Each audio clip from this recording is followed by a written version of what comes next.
Mm.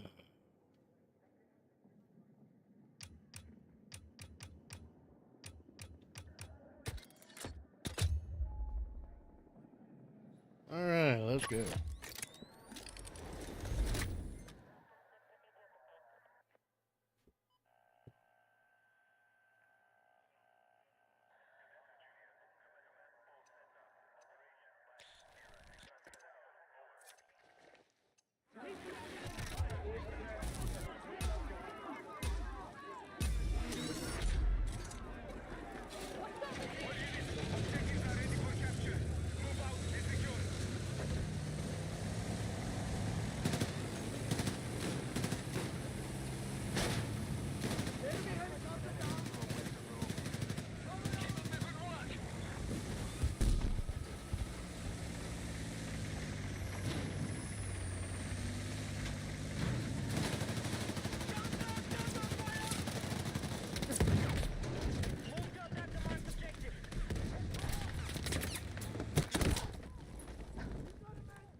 Well, nobody's nearby to do a pickup, so that's too bad.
Secured more objectives.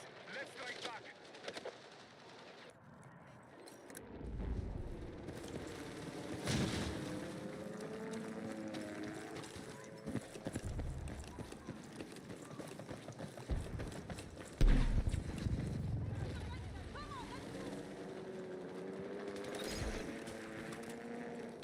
Our troops have neutralized Echo. Hostile forces are controlling the fight.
Big force, big force.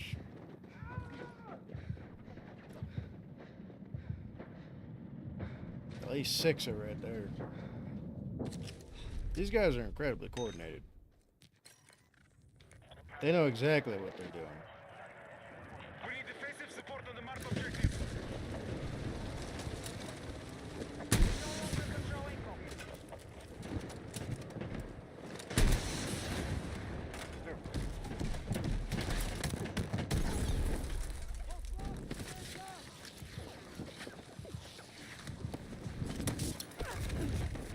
Next, they're going to push infantry up. Yep, knew that was going to happen.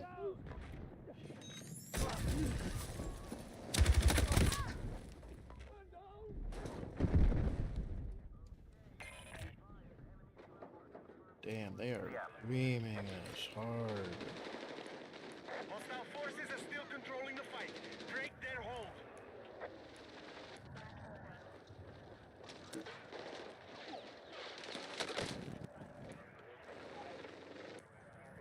Pretty soon they're going to spawn camp us. Secured objective Echo.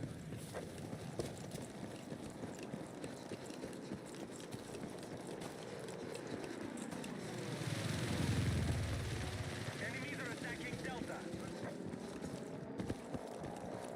Okay, we now control objective Delta.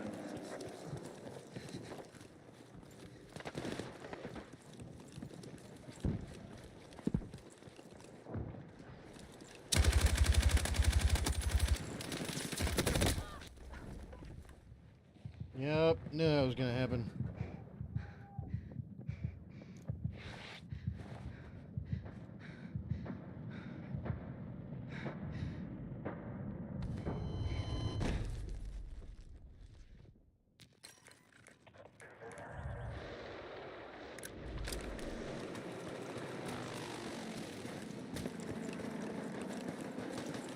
Our attack on Echo is in progress. Attention! Enemy attack is underway on Delta.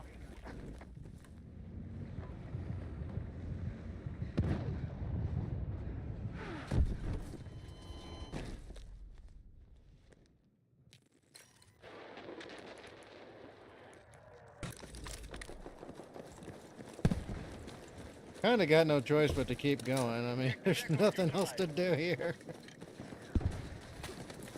We now control more objectives. Defend our positions.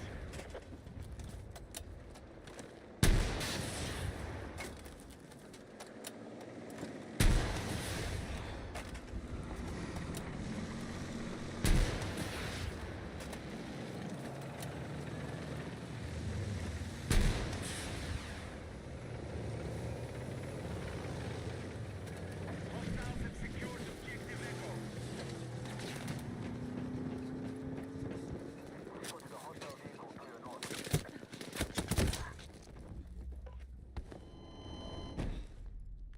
Hopefully they run over those mines.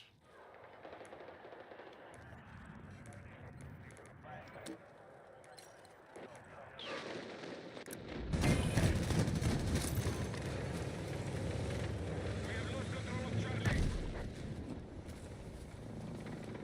The enemy have secured more objectives. Let's strike back.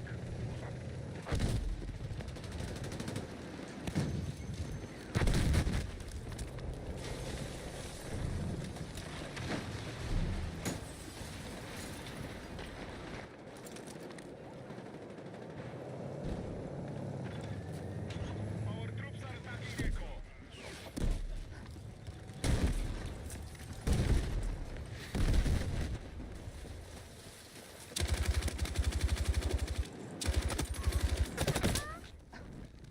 Yeah, we're getting spawn camped. The rest of our team is just too trash. Why? We can't help that.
Damn. I blew it, went right past him, so I thought I cleared that spot.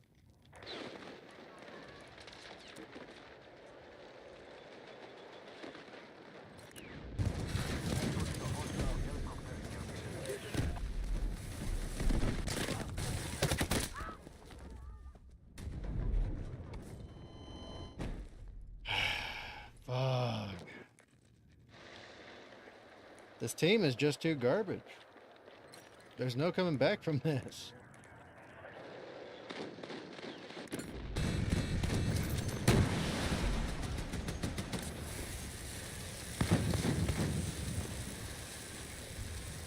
Enemy forces have captured Echo.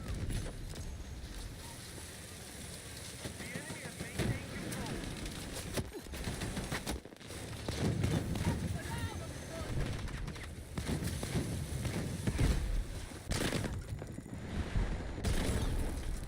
Bug.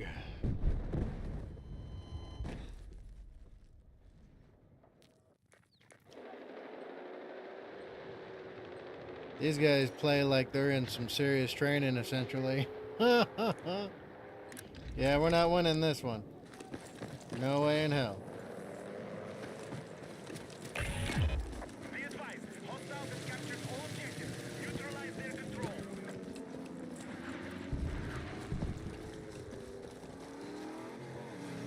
We're attempting to capture Delta.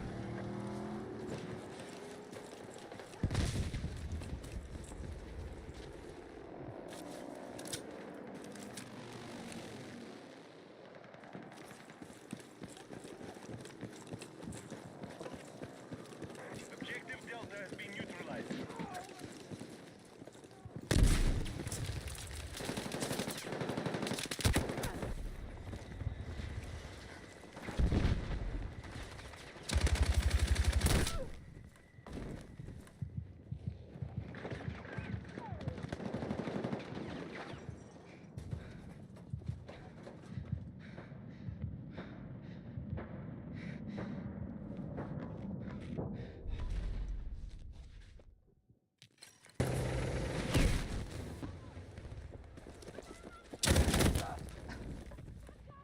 We're not winning this one at all. That's not happening.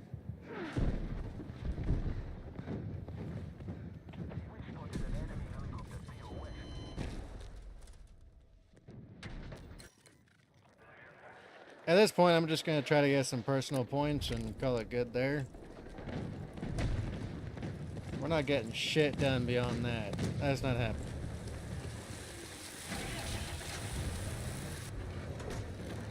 Hostiles still hold more objectives.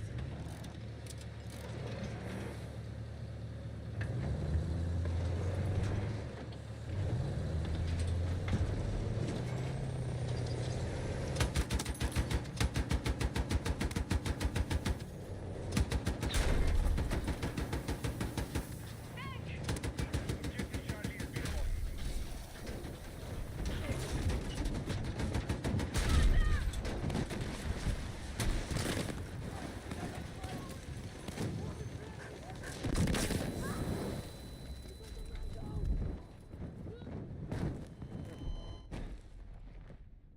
Yeah, that's not working. What's that song? We're doomed? Or something like that? That's exactly what this is.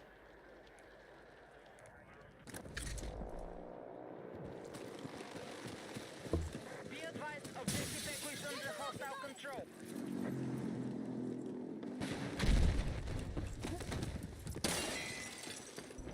We are engaging objective Echo.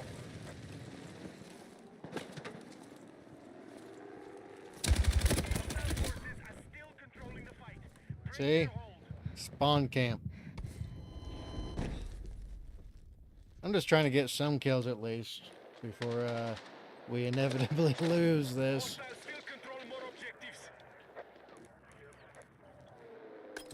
I think I'm gonna go recon.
Oh, Jesus, he's still there. Oh, no, this tank got in my way.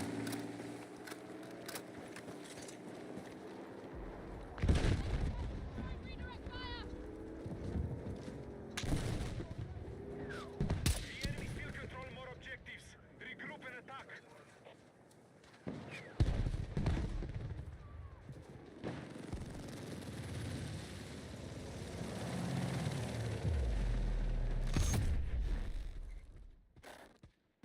Yeah, I figured that would happen, but oh well, too bad, so sad. Can't win them all. But my God, the enemy team was incredibly well coordinated.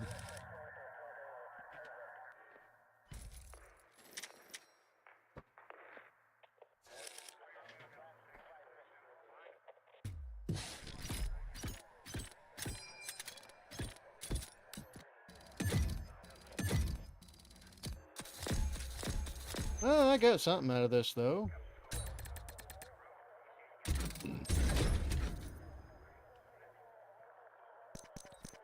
Stay with squad. No. I want to be on a winning team. If possible.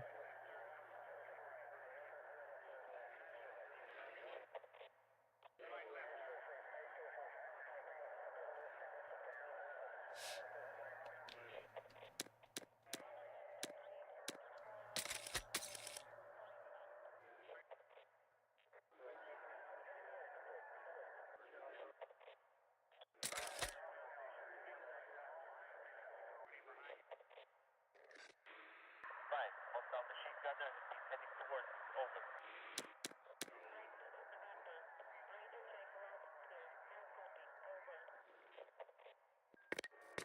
Caution. Spotted a hostile sniper in your AO. Alright, let's go.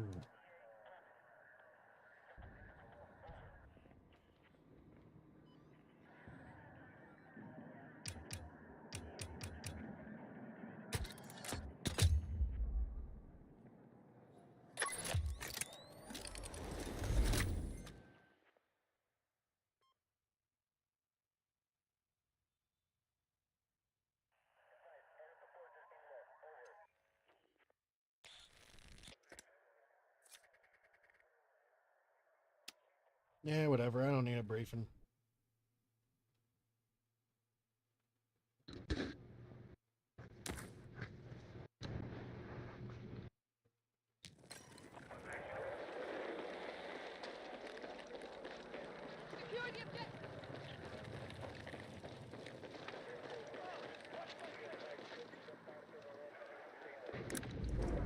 All units, objectives are ready for capture. Move out and secure.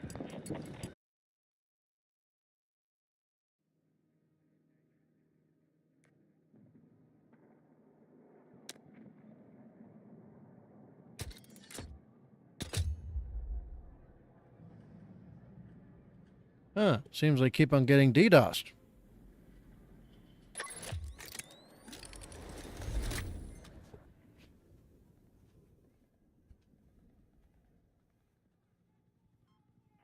Interesting.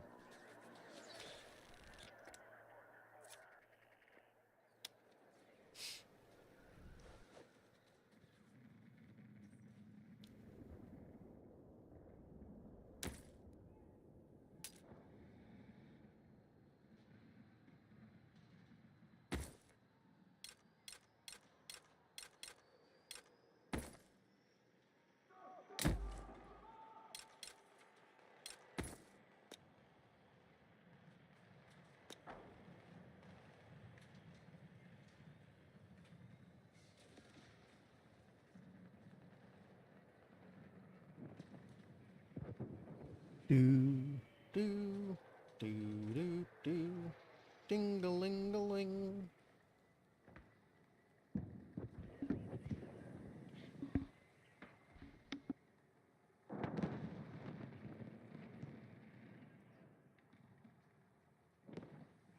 Oh, come on. Load up already.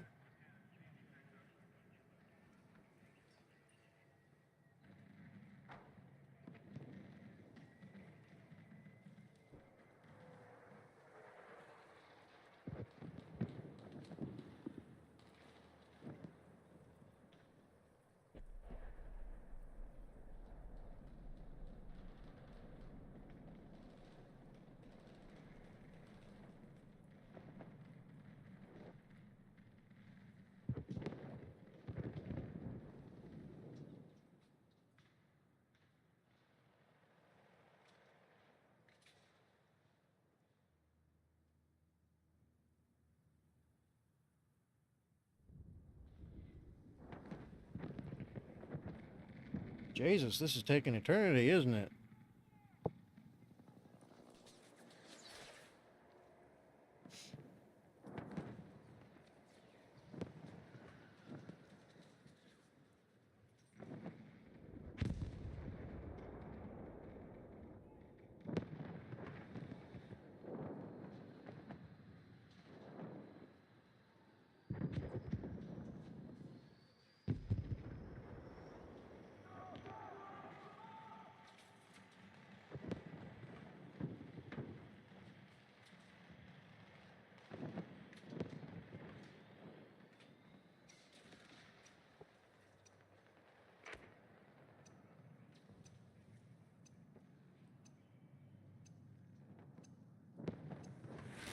Alright, here we go.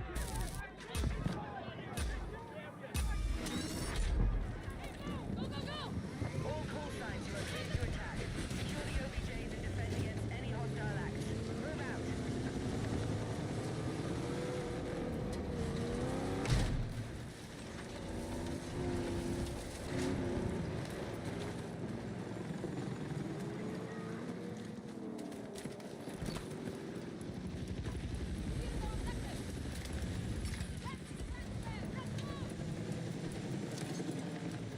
Move to attack the marked objective.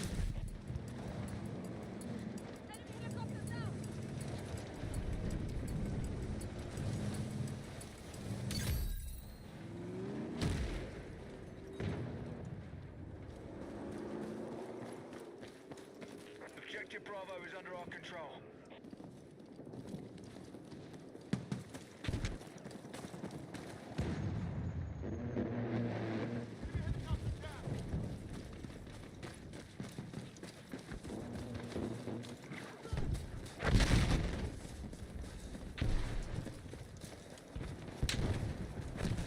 Objective Charlie is in enemy hands.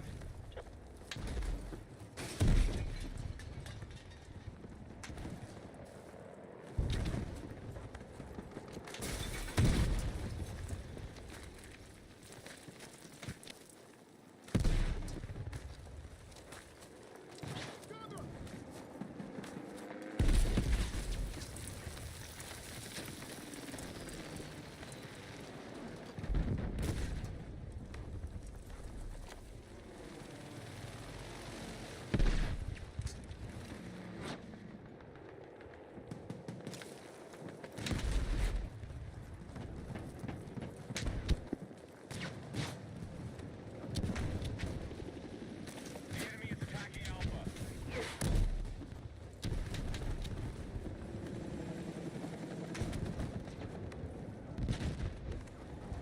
Be advised, I've spotted an enemy tank to your east. Alright, we now control more objectives. Secure our defenses.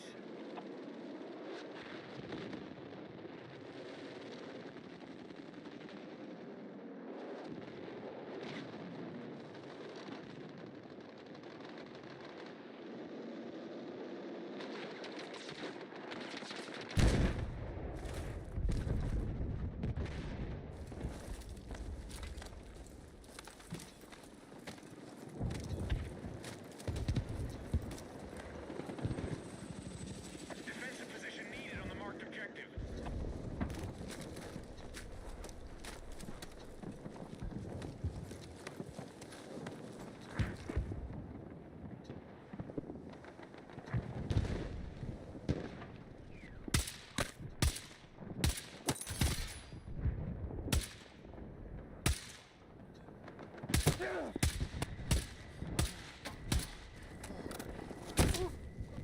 Ah, too bad.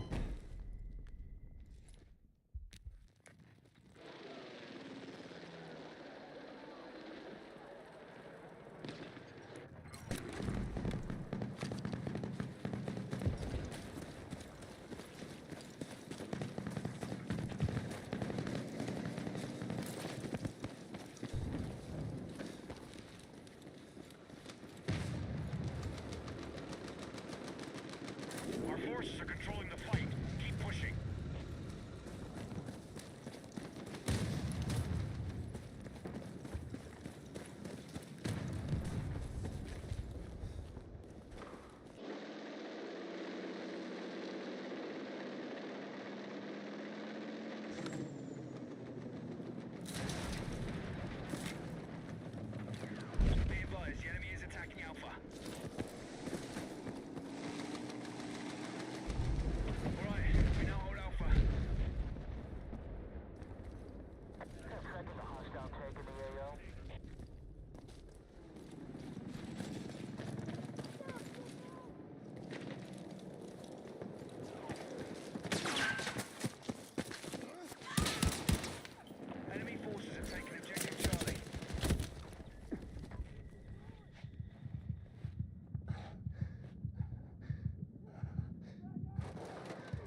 charge lane!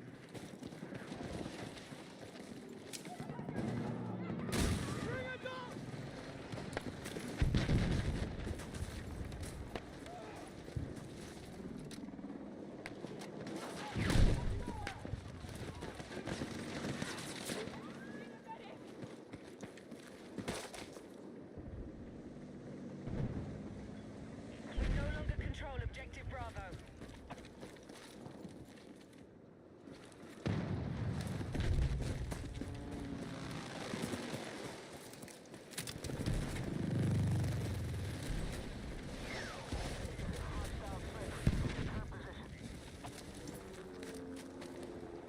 All call signs. Mission is still on track.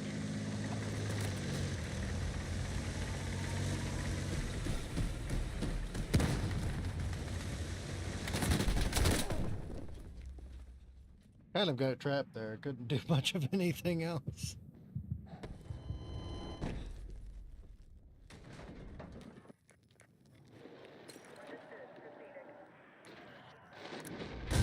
Be advised, Alpha is under attack.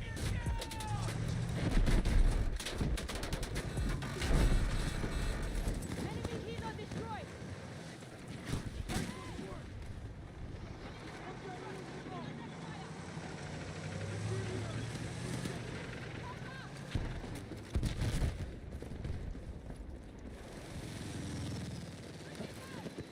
We now hold Alpha.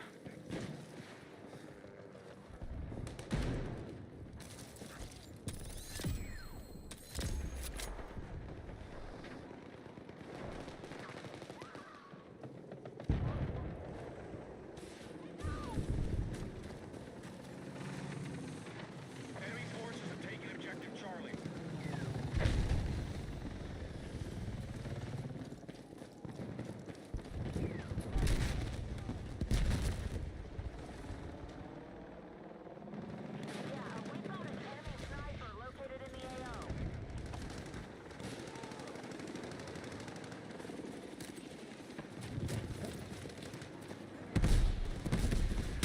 Objective marked. We need you supporting the attack.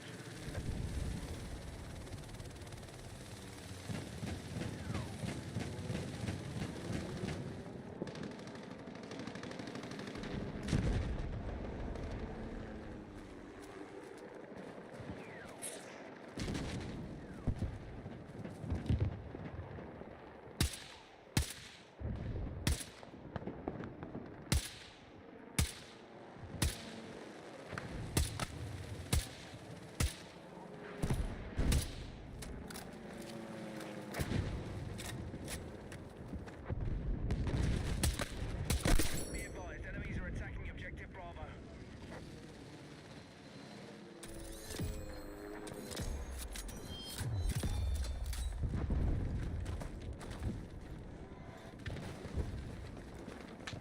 We're attacking Charlie.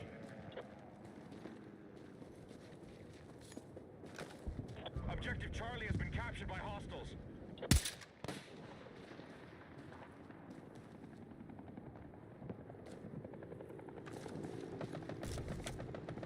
Explosive set!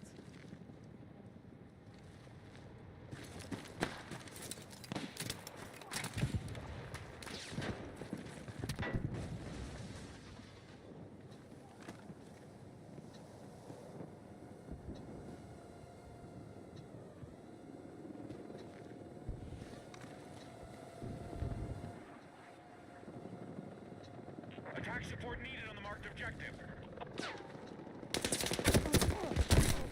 We are still controlling the fight. Keep it going.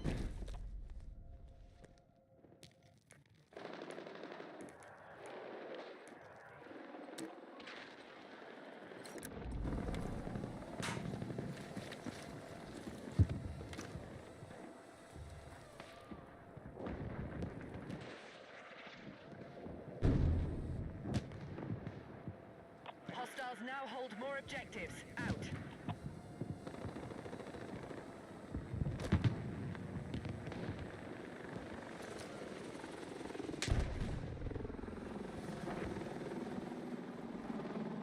They got a drone asset going over here.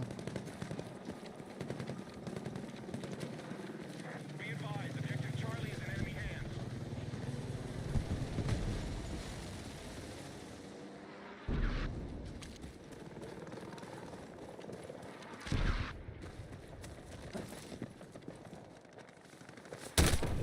Oh, fuck. Yeah, I don't have that aim button installed.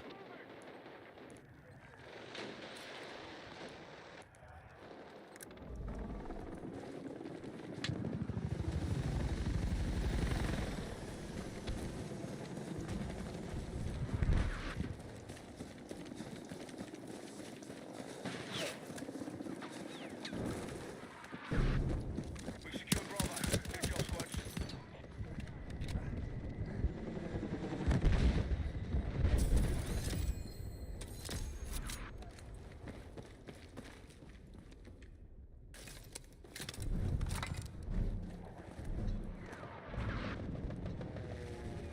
We need attack support on the marked objectives. Screw you, dude. There's an enemy sniper in your area.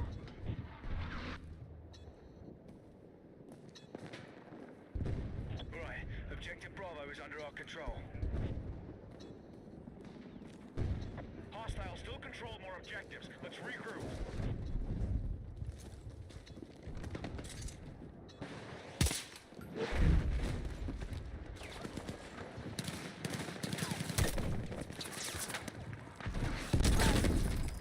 Oh, fuck. They're coming to A, something fierce. Enemy forces are taking the lead.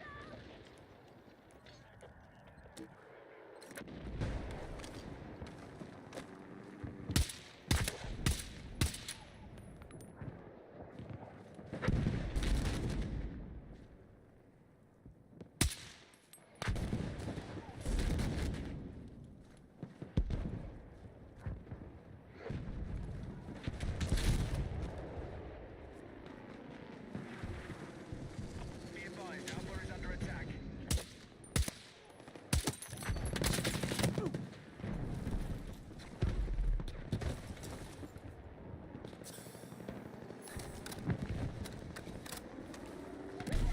The enemy are ahead of us. Fight back.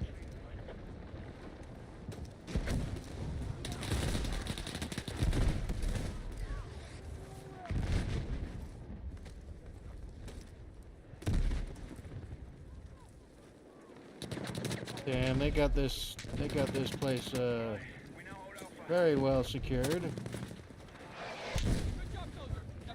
are attacking objective Bravo. Objective marked. We need you supporting the attack.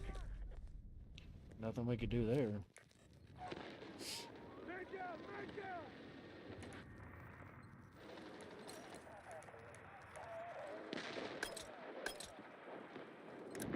Be advised, hostiles still control more objectives. Let's regroup.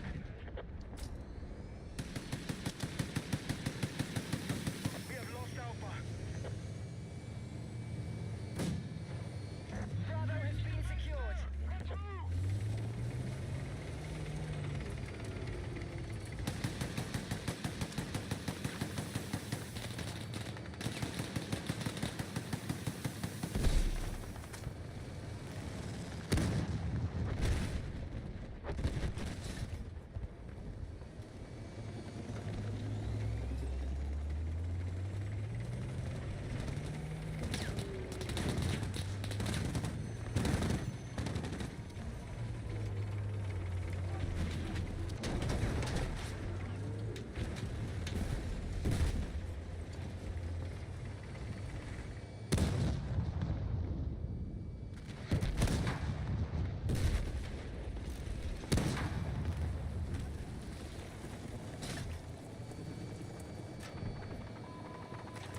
Our forces are attacking objective Charlie.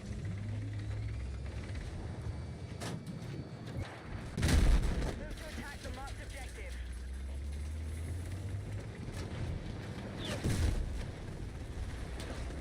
Bravo is being secured.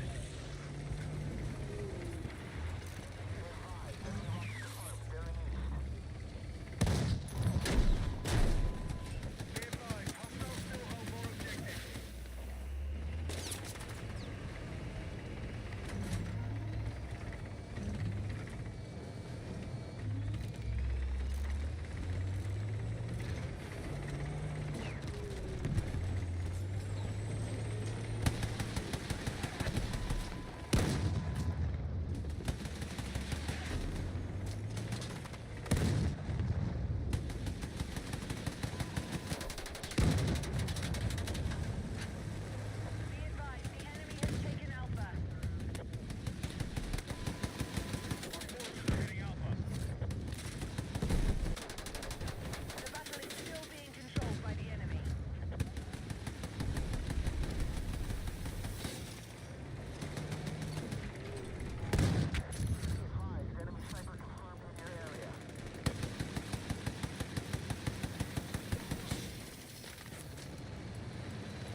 Well, at least I killed him.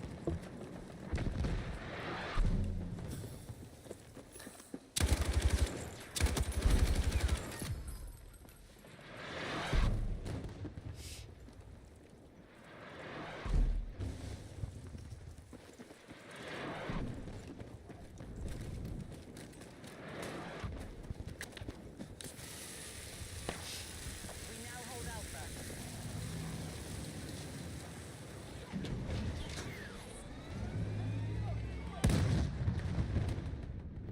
You're leaving the AO. Return to combat.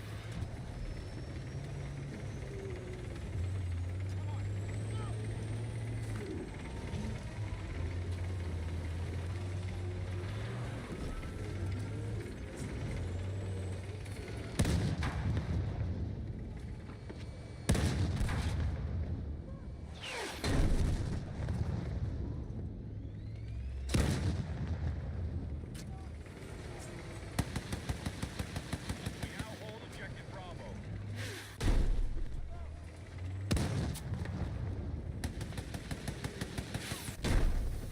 The enemy is still winning the fight. Get back and take control.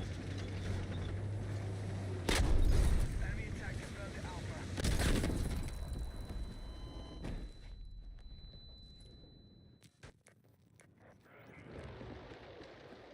We need attack support on the marked objective.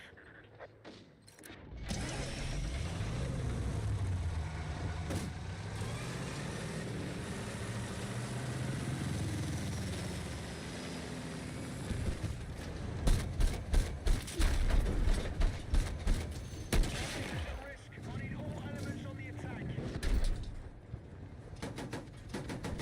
Objective Bravo is under our control. Yeah, we're gonna get spawn camped. Too late.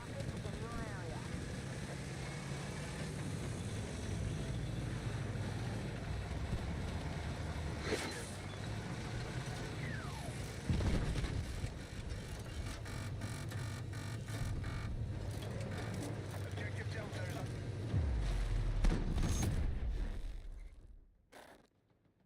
Depleted. Damn. They destroyed us.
Oh.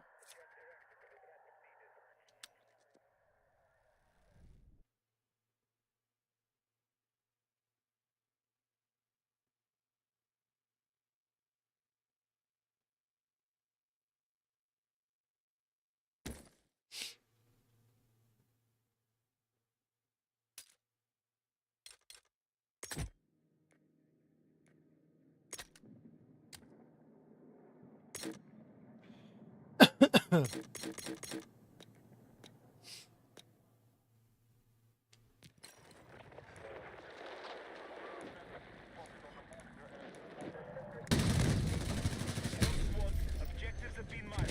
Secure and hold those positions. Hostiles are inbound.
Report to the marked objective. We have an early advantage. Mission is on target.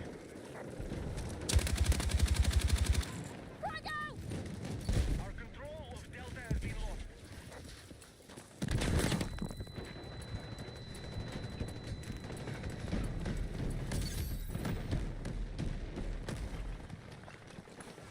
Be advised, hostile troops have secured more objectives.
attack confirmed on Echo.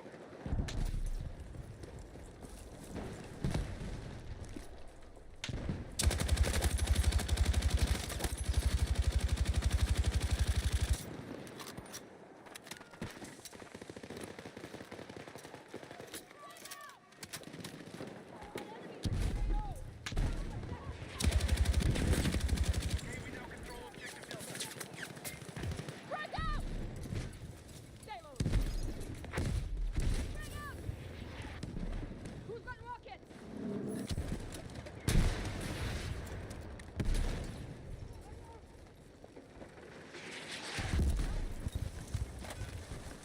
Objective Charlie is under control.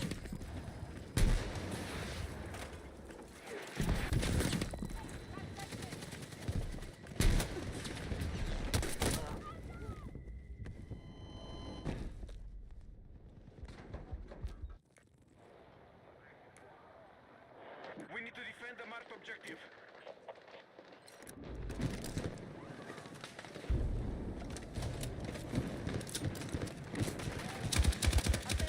Objective Charlie is under hostile attack.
Oh.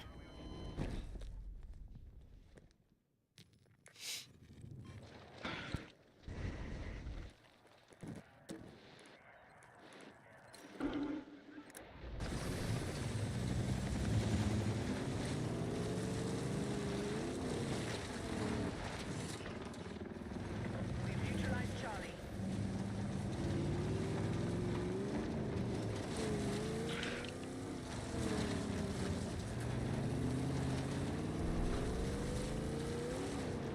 We've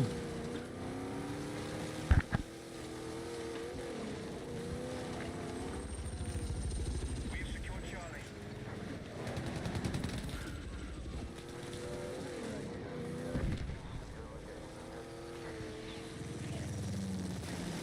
Objective marked. We need your support in the attack.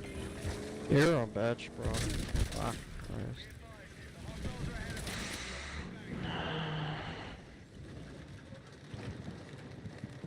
Oh, I can make it.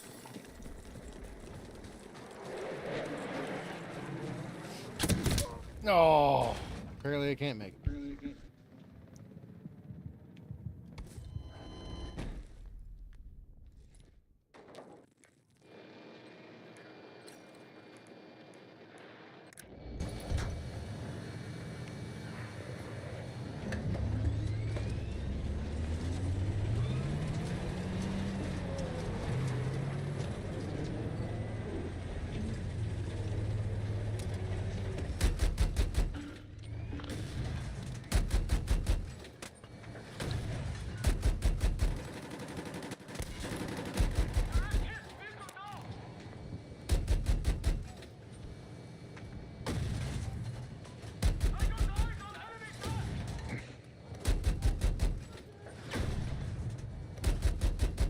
Be advised, Alpha is under attack. Hey, I found the rock! We need to rally defense on the marked objective.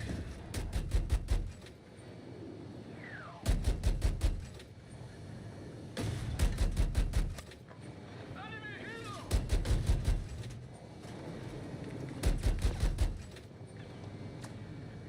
We have lost Alpha.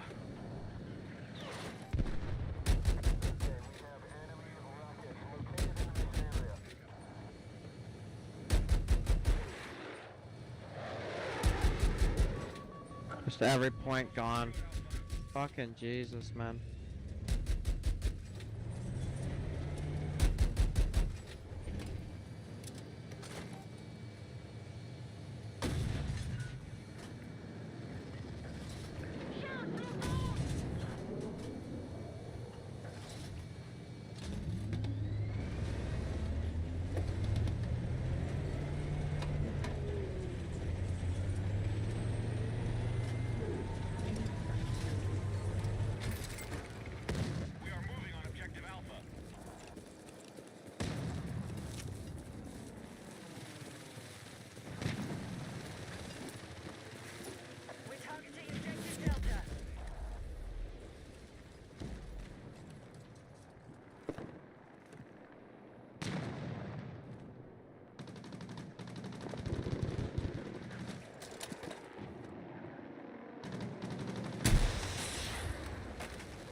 How is it these guys are able to stay alive, but I do the same thing and I die every time no matter what I do? Our forces are hitting Alpha. Defensive position needed on the marked objective.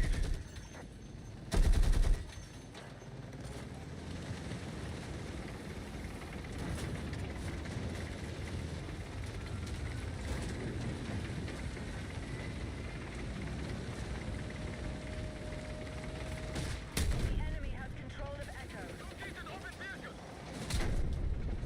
All call signs. Hostiles now hold more objectives. Out.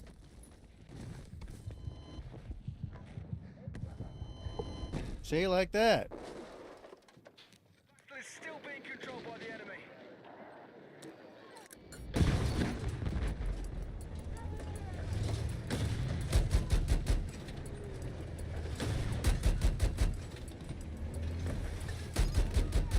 Our forces control more objectives than the enemy.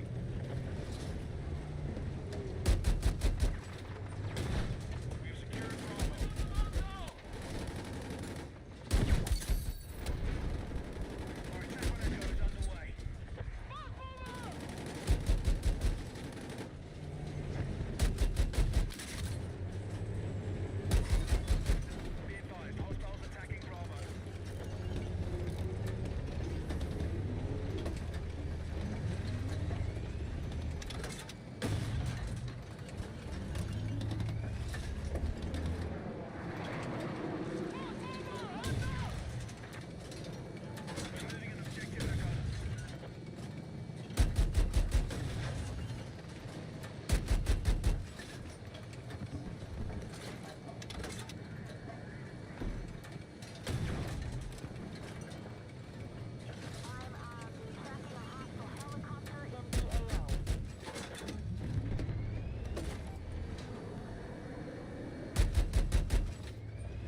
marked objective.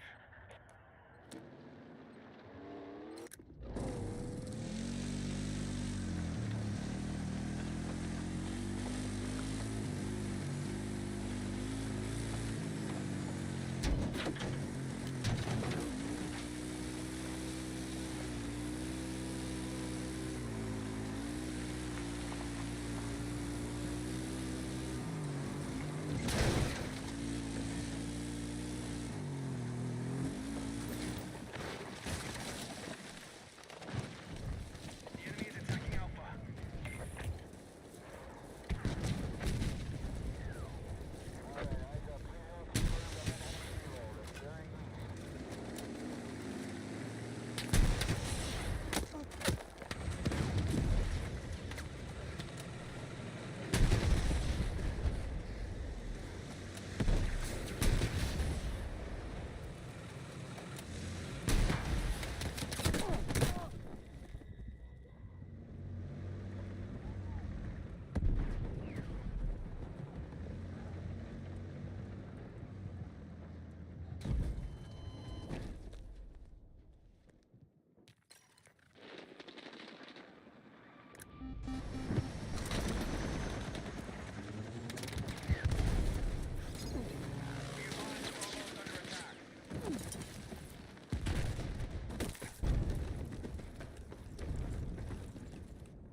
Be advised, the enemy's still winning the fight.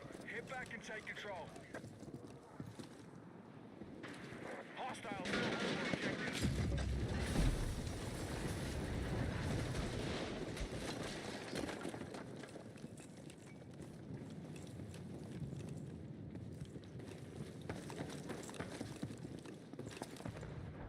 We are moving on objective Echo. Move to attack the marked objective.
What?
Finishing your food?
You having fun?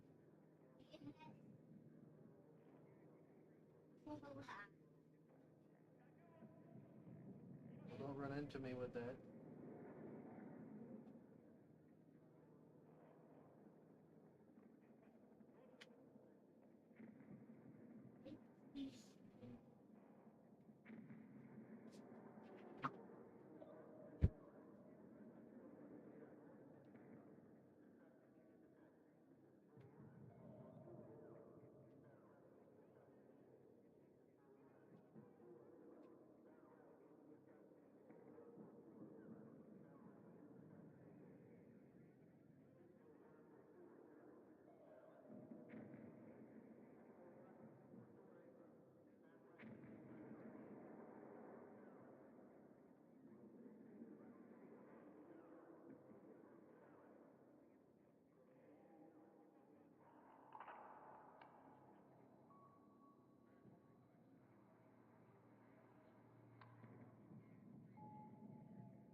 Okay.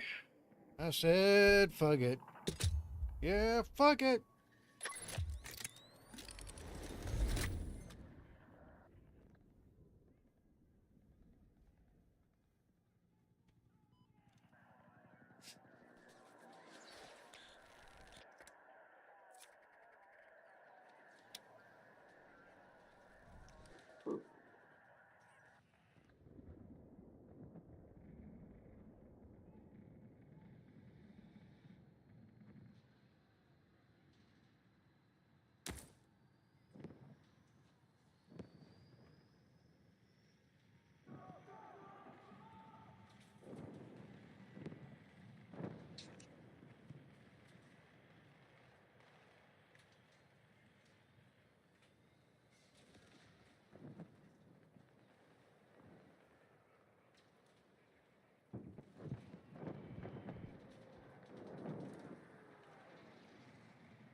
Attack support needed on the marked objective.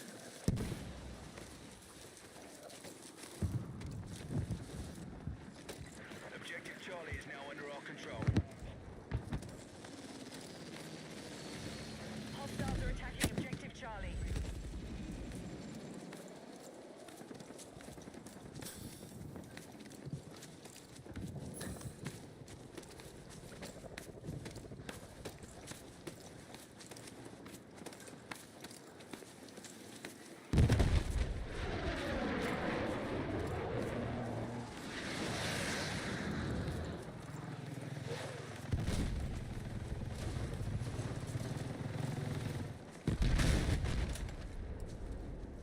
Objective Charlie has been lost.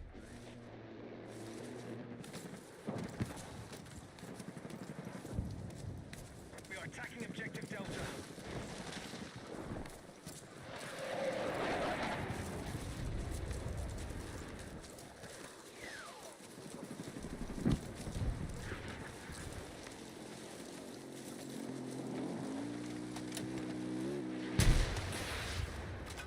Be advised, the enemy still holds more objectives. We need to head back.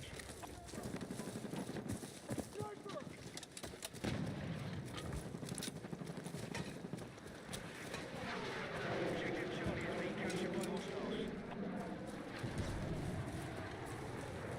Our attack on Echo is underway.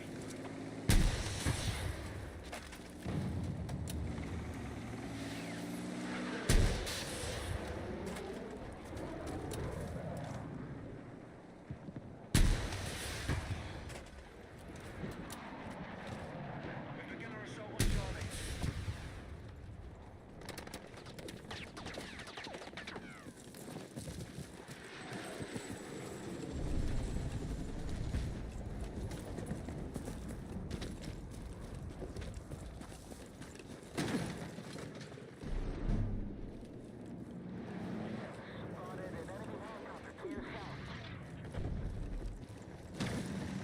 We now control more objectives. Secure our defenses. We've neutralized Delta. The enemy has secured Charlie. Our forces are attacking objective Charlie.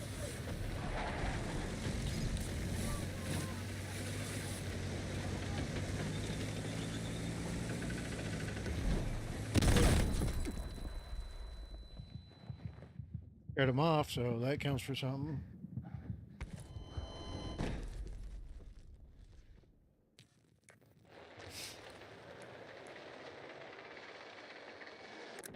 Be advised, the enemy now controls more objectives.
Hmm?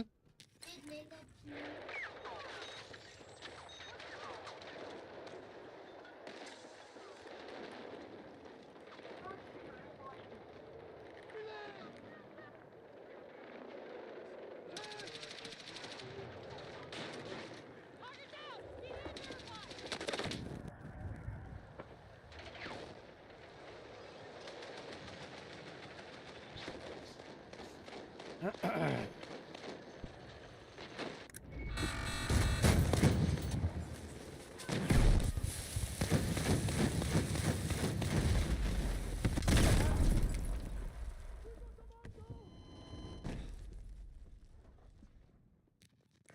Gonna make it! Hold on! Bring it down! Hostiles now hold more objectives. Out. Hostile forces have maintained control of the fight.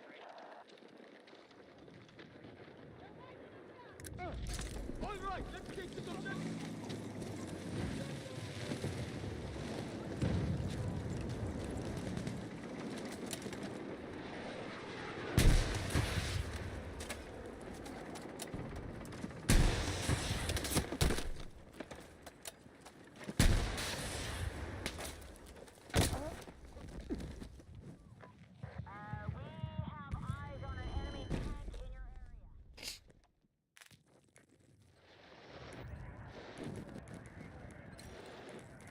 Move to attack the marked objective. Bravo's under enemy control.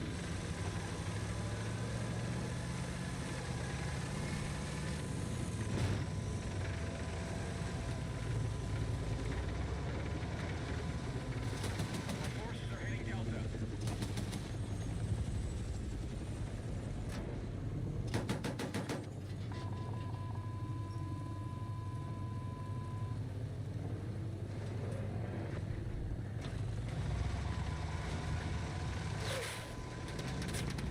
We are attacking objective Bravo.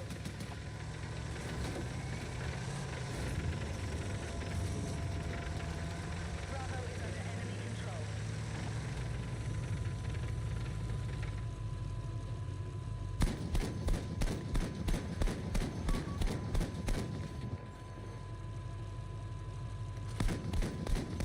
We have Bravo under attack.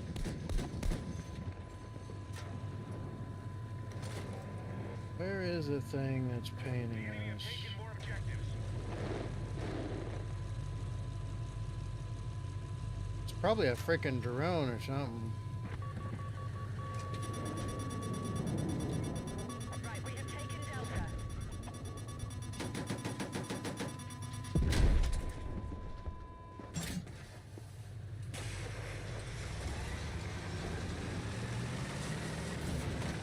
Be advised, objective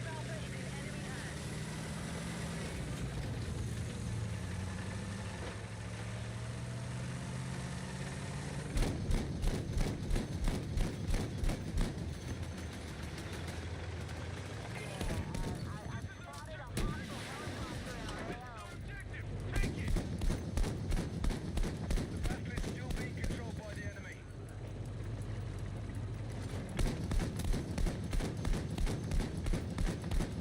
Objective Alpha neutralized. This is our objective! Take it!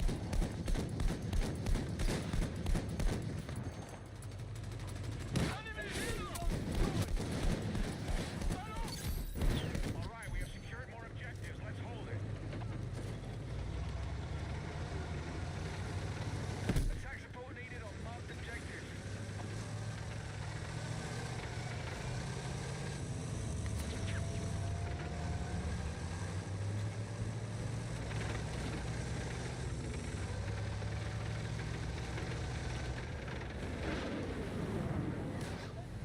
Getting stuck on terrain. Be advised, the enemy is secure Bravo.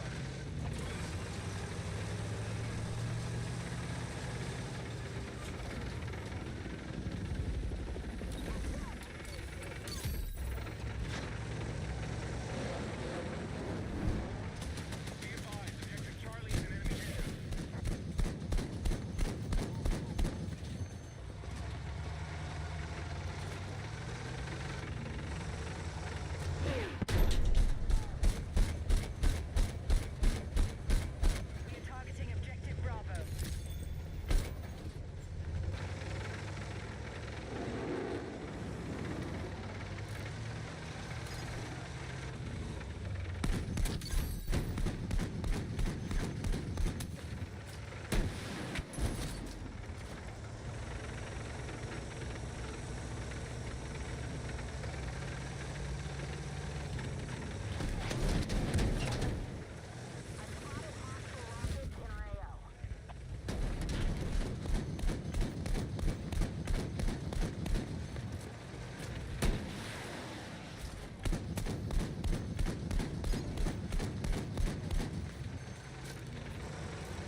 Yeah?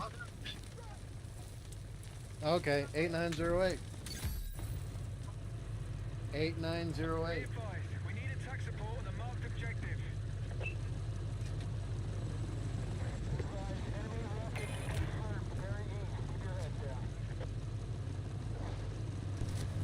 Be advised, hostile forces are still ahead in the fight. Let's regroup.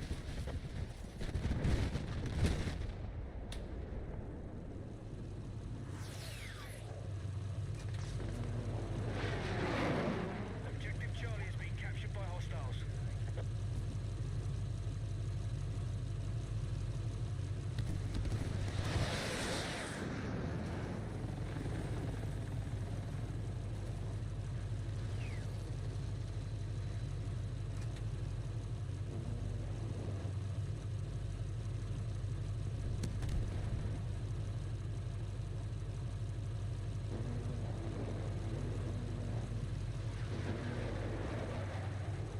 We've begun our assault on Charlie.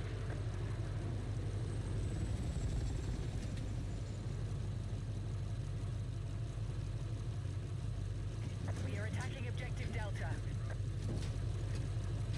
Okay, I'm black.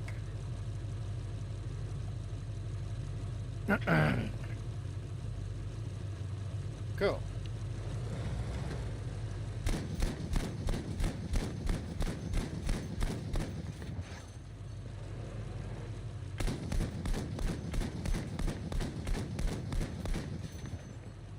Hostile forces have maintained control of the fight.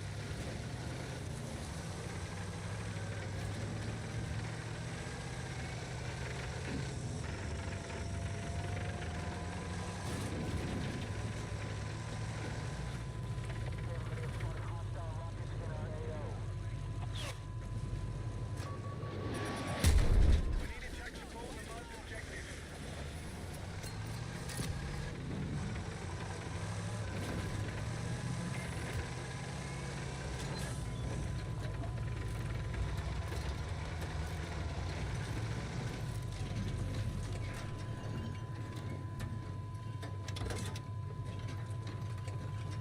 Objective Bravo neutralized. Echo has been captured by hostiles. Be advised, mission close to failure. Keep on the offensive. Who the fuck's in charge? Bravo is being secured.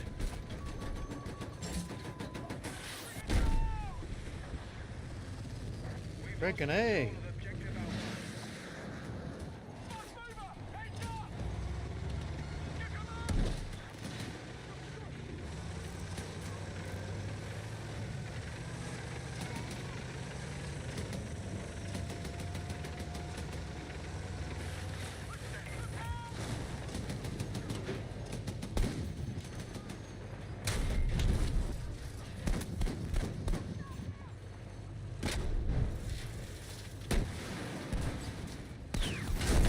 Bravo has been lost.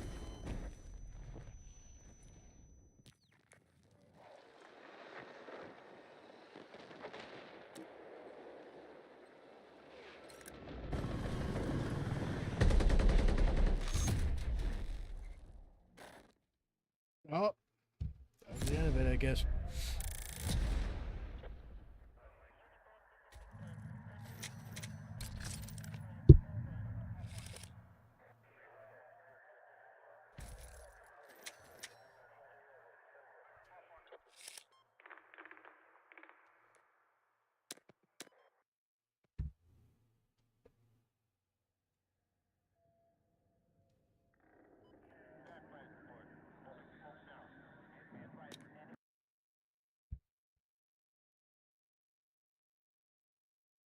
Now I feel like watching something.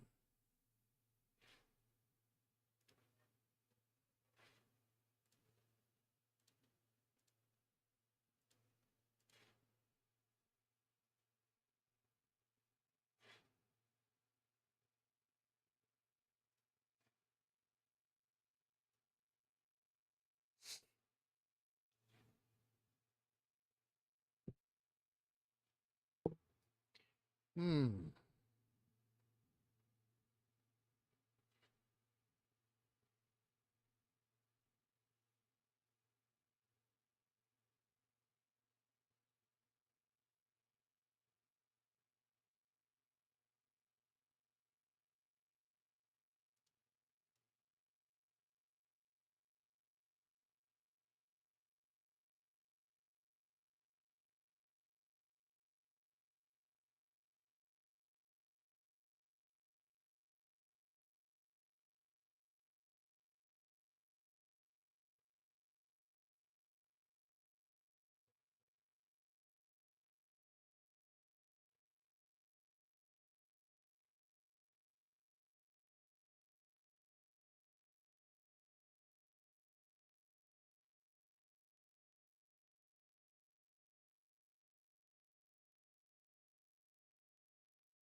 Ukraine is actually bombing fucking Moscow.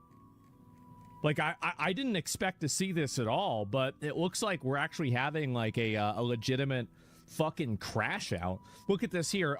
Ukraine, a massive Ukrainian drone attack reportedly targeting Moscow. Look at this. Oh my God.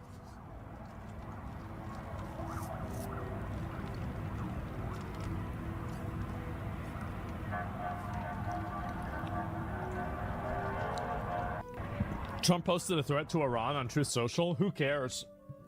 He's done that so many times, it's not really worth looking at or, you know, like getting upset about. So the Ukraine has managed to hit a Moscow. So they said it's an oil refinery. Вон. Uh-huh. One? Yeah, true. Дымит, блядь. Въебался. Classic. Сбили, походу. Damn. Ебать! Awesome sauce. Охуеть! Damn. О, Damn. ёбаный в рот. Ебать. Сейчас звук будет. 7. Holy shit. Это пиздец. Wouldn't be surprised if Russia decides fuck it and what is this here? Дымит, блядь. And nukes Ukraine. Russia's not gonna nuke Ukraine. It's not gonna happen. Ебать! I mean, again, I know people like, you know, everybody has opinions like that. I find that to be like extremely unlikely. Дымит, блядь. Yeah, so there's been a lot of these explosions. Apparently, they've been bombing this, right? Russia wants Ukraine's land. Yeah, they want the land. And, oh, this is it. And Zelensky even responded. He says, our responses to Russia's prolongation of the war and its attacks on our cities and communities are entirely justified. This time, Ukrainian long-range sanctions reached the Moscow region, and we're clearly telling the Russians the state must end the war. And so distance from Ukraine's state borders over 500 kilometers. And so you've got a whole lot of that. The concentration of Russian air defense in the Moscow region is the highest, but we are overcoming it. Glory to Ukraine. Wow. Wow.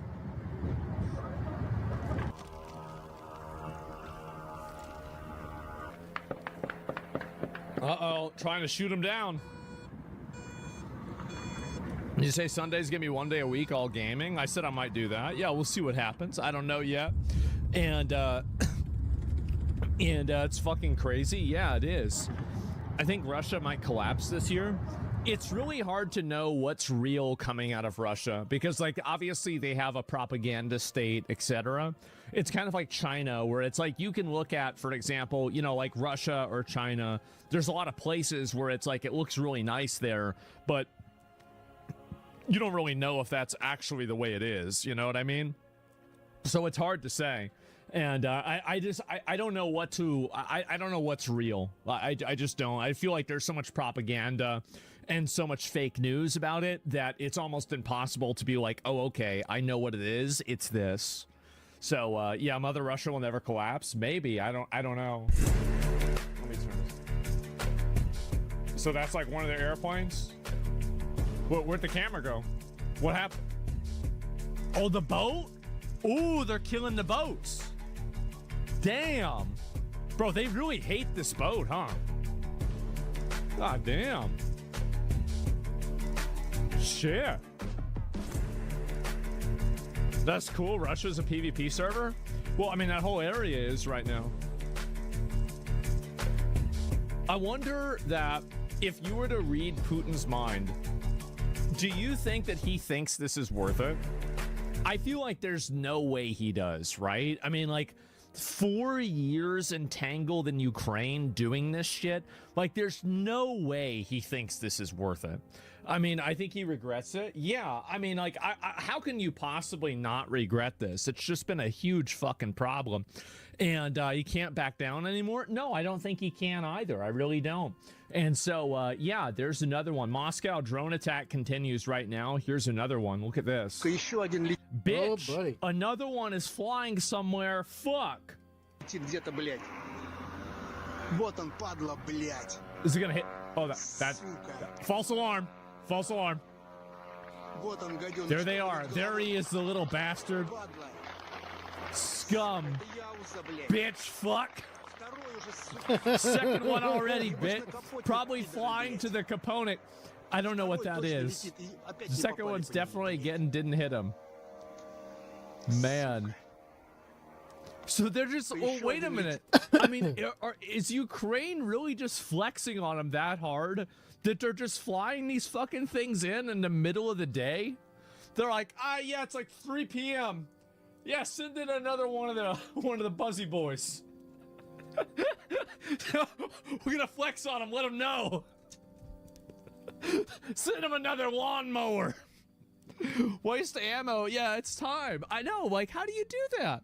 And so, comically slow drone. Yeah, no air. Yeah, they've got no air defense. I mean, it's embarrassing. It is. It's fucking embarrassing. So, regret in hindsight doesn't mean it was the correct choice overall. We don't know the other futures that we dodged. I mean, I think that it was. Oh, is this one too? Like, I think this is the same one we saw before. Oh man. Maybe here the road closed until 9 p.m. I bet it is. There's probably like an issue going on. Imagine world leaders arguing on Twitter during a major war. Shit's wild. Yeah, it is. And so you've got this one, and then I guess this looks like it's about the same place, right? They're trying to put it out. Oh my God! Do you consider it's a U.S. drone sent to make Ukraine look good? I think that we probably are helping Ukraine. I mean, we have been already, but like, you know, apparently it's been toned down. I think that we probably still are. I do. I think that we're probably still helping them and doing back channeling. Let me see here. I'll see if there's any more. If Russia barely has any equipment. Their Soviet supplies ran out long ago. I feel like it's made, I'm gonna be real, like it is made Russia look so weak. Like, I don't know about you guys, but like after watching what happened with like Ukraine and that, like, I feel like most people expected, I did too, honestly, I did. I expected that Russia would roll over Ukraine in like 3 days. Like, it would be basically like, it wouldn't be over in 3 days, but like it would be so definitive that like everybody knew that, like, you know, this is what was going to happen, right? And so like they didn't, right? They didn't. And that was 2022 propaganda. Putin said 4 days. Yeah, well, now it's been 4 years. So it's not, you know, again, the 3-day special operation enters its 4th year. Not a good time to be him, man. And it's struggling with land border country. The U.S. and air land assault would cripple them. Well, yeah, I mean, maybe. So this is Russia, the Moscow near. Holy shit. Oh my God. Это Химки, ребята. Никитос сбивает член. 600 drones. Oh my God. 3 people were killed. 586 drones were shot down. Ooh. Bro, they deleted him.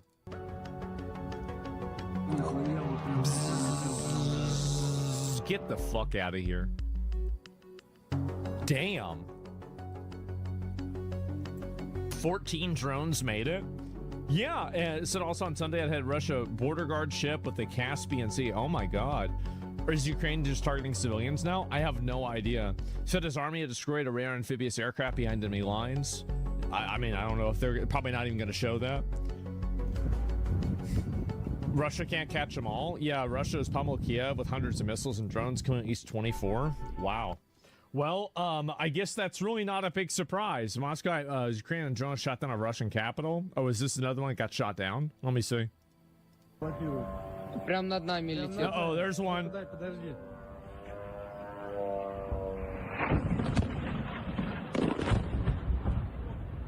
Nope.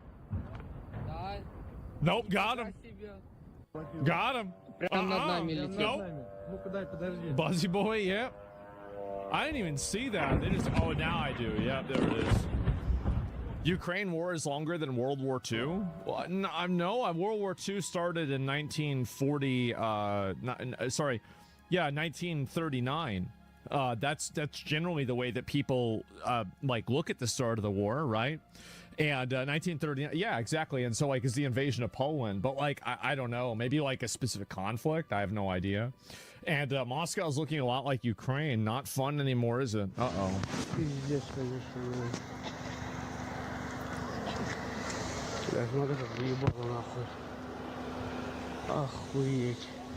God damn. Means World War One. Oh, he does. Yeah, that's 14 to 18, right? 1914, 1918. So yeah, maybe it is. I really don't know. I mean, like, it's kind of crazy that this Ukraine war has just been going on. People have been just getting killed for years, and it's like kind of. I feel like a lot of people have just kind of lost a lot of interest in it, but now with something like this happening, I feel like it's going to get people. Is it Russia's Vietnam? Not really. I think it's a lot worse than Vietnam for Russia, because you have to keep in mind that, like, I mean, this is isolated and alienated Russia, like, economically, politically, and it's killed a lot of their people. Like, obviously Russia has like a kind of a police state in a way, so it's easier for them to be able to like stop dissent. But in a general reason, yeah, I feel like 35K dead in a month, yeah, that's nuts. On a bordering country, they're already economically isolated. Yeah, and this just made it a lot worse for them, right? So this is it. Moscow air defense is unable to hit apartment building. Strike Ukraine drone. You see, there he is. And... boom! I mean... yeah, boys! I mean, you gotta... That's pretty cool. That is. That's... damn. They blew that shit up. God damn. Shit was fast. And not gonna lie, it is. Yeah, holy fuck, man. And Moscow bears low cruise missile flying. But here's the thing, right, is that in a lot of these instances, what I think is happening is that, you know, you fly like a $600 drone and they spend like, you know, a $1 million missile to intercept it, or like, no, not $1 million, but like a really expensive missile to intercept it. So it's like you can probably bleed them out that way. I don't know if that's what's going to happen, but like, I mean, how many video? Oh my God. Moscow's region during Kremlin special operation, and this is in Moscow. Holy shit. Блядь, где ты? Wow. Смотри. Близко очень. Ебать. God damn. Holy shit, are they hitting civilian targets? I have no idea, honestly. Like, I mean, that looks like a civilian target, but I don't know if there's like a military leader there or something. I have no idea. So drones are attacking Moscow oil refinery. Yeah, I'm very confused. And so, I mean, Russia does it. Yeah, that's probably the way that they're looking at it. They're like, oh, well, Russia's bombing our civilians, so we're going to bomb theirs, right? But, like, I feel like if they were trying to bomb civilians, you probably could find, I mean, like, I don't mean to be, like, fucking, you know, it's not like a good thing to say, but, like, couldn't you find a higher concentration of them, right? I mean, like, let's be real. Rather than just hitting an apartment building, right? I mean, like, if it was me, right, it's like, if I was going to try, like, I mean, you would go after, like, a mall, you'd blow up, like, a school, you'd blow up, like, a, you know, a grocery store, something like that, right? I mean, you kill way more people, right? So, like, if the goal is to kill a bunch of people, those would be the things that you would bomb, right? Yeah, hospital, right? Hospitals, exactly. A church, yeah, sure. And so it's the fear, not the killing. Yeah. And so, like, I don't know what they're doing. I have no idea why. And so is this... Okay, so this is in fucking, yeah, it's in Ukrainian. Conducted deep strikes inside of Moscow, heavily protected area in Russia. However, Ukraine's long-range capabilities are already overcoming defense. Russia war is returning home. There's a clear signal that one should not mess with Ukraine. Yeah, not big of a surprise there. Let me go back and see if there's any more of this, but holy shit, man. Holy shit. God damn. This is the one we already saw. The drones are getting jammed, not intentionally hitting civilians. Oh, I mean, again, it's very hard to know what's actually happening, right? Who knows? And so do you think it's dangerous to perceive Russians as weak as opposed to Ukraine being stronger than expected? I think that it is just, I think it's an analysis that a lot of people have that, you know, if you were to ask, I think the average American, like if you were to rank a, like, you know, country's military power, the top three would be America, China, Russia, in that order. I feel like 99% of people, not 99, but like 90% of people would rank them in that order. And also, like, I think that's generally the case. It's generally true that that's what the order is, right? And I think, I think Germany's like number 4 or something like that. I really don't know what number 4 would be if it wasn't Germany. But, and so, like, whenever you hear that, you know, like, you're comparing it to, like, you know, the Chinese military or, like, the American military, right? And so, like, whenever you see them, like, not able to take over Ukraine, I mean, I don't know. Just another one? North Korea? Don't forget India? Yeah, I guess India must be really big. I mean, India and Pakistan are pretty good military, right? Legit, that makes sense. Yeah, so I do think this definitely has, Oh. Where'd it go? There it is. Yep. Damn. Even now, dude, it's always so weird for me to see the idea of like sound taking a long time to travel. To me, it's just that's so weird for me to even see that, right? Ukraine has launched one of its largest drone attacks on Russia since the war began. Russia's defense ministry says more than 550 Ukrainian drones were shot down overnight. Multiple locations were hit in and around Moscow. At least 3 people were killed as drones hit residential areas. Videos posted on social media show drones hitting residential buildings and industrial facilities. Moscow's airport suspended hundreds of flights following the attacks, although they have now mostly resumed. Only 3? Yeah, I mean, if you were trying to kill people, I mean, the Dnipro region. just like, no way. The attacks injured at least 8 people. 3 others were injured in strikes in the Sumy region. Cars, houses, and other civilian sites. Apparently, there's nuclear reactors on the way in North Korea. Russian joins us now ship live got in sunk. Moscow. Yeah, I haven't seen that at all. Taking place quite close to where you are. US took what, 12, 14 years in Afghanistan? Can you tell us more about the events that unfolded? Well, the thing is that the U.S. was able to overpower Afghanistan militarily very quickly. Same with Iraq. The problem is like establishing a lasting presence and like an influence in the country. Like I feel like these are 2 very different things. Like winning militarily is different than winning diplomatically and like culturally. The U.S. took a long time to win diplomatically and culturally, and I would argue that they didn't win diplomatically and culturally, but we just completely rolled them the fuck over militarily. Like we destroyed them militarily. In same thing in fucking Vietnam, same thing anywhere else, is that we've always had an extremely deadly military. But the problem is that a lot of the United States goals are not necessarily just military. It's not just land conquest. Like, for example, like if we were trying to just simply take over the land, then I feel like that would be a lot easier to do. But whenever you're trying to push a narrative and create a government there and do all this other shit, then I think you're in a very different situation, aren't you?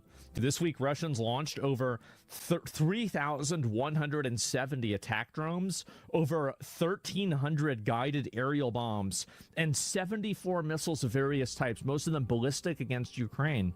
Oh my God. Unfortunately, what is this here? 52 people were killed as a result of the attacks. So this is Kiev? Oh my God. Well, no wonder they sent over the lawnmowers. They're fucking mad. I don't blame them.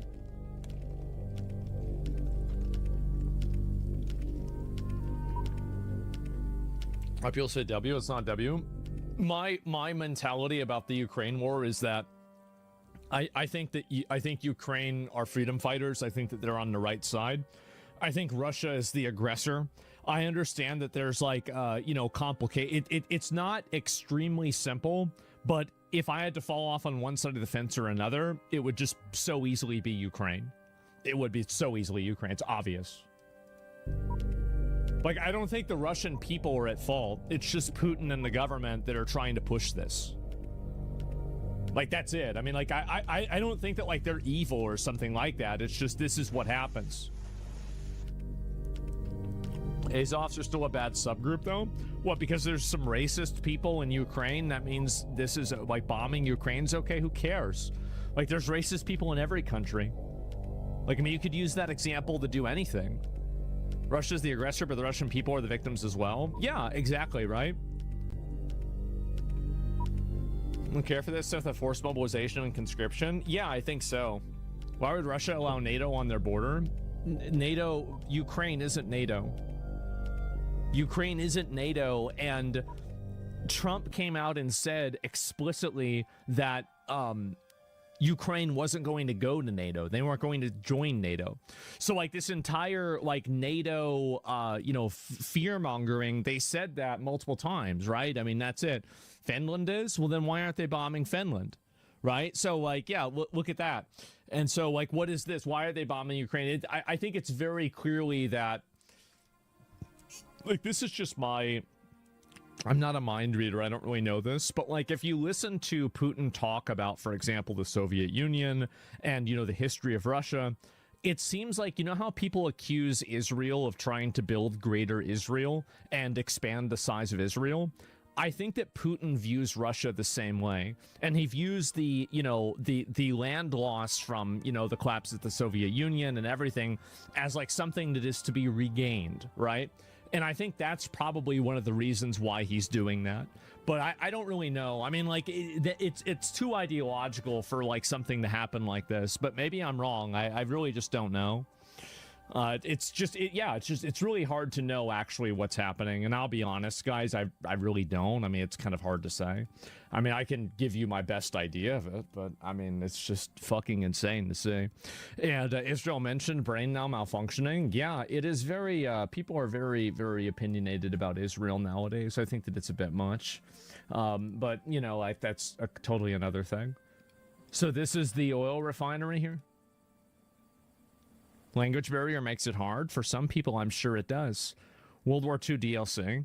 To be honest, I forgot about the Russia and Ukraine war. I stopped caring about it. Well, most people stop caring about conflicts once they go on long enough.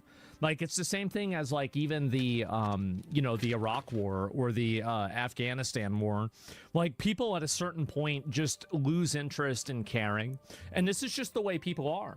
It is. Like, it doesn't matter. It can be the biggest, most awful, horrible story in the world, but eventually people will say everything that there kind of is to say about it, and then everybody will just simply move on. It doesn't matter whether it's something like the Epstein files or whether it's something else.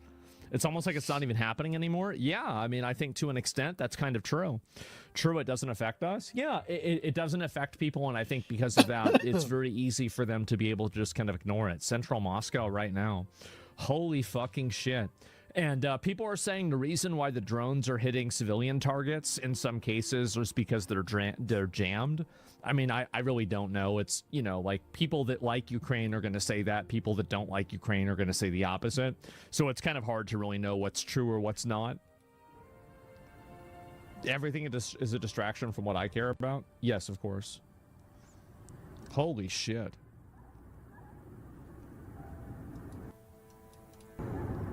That's a big fucking fire. Holy fuck. Wow.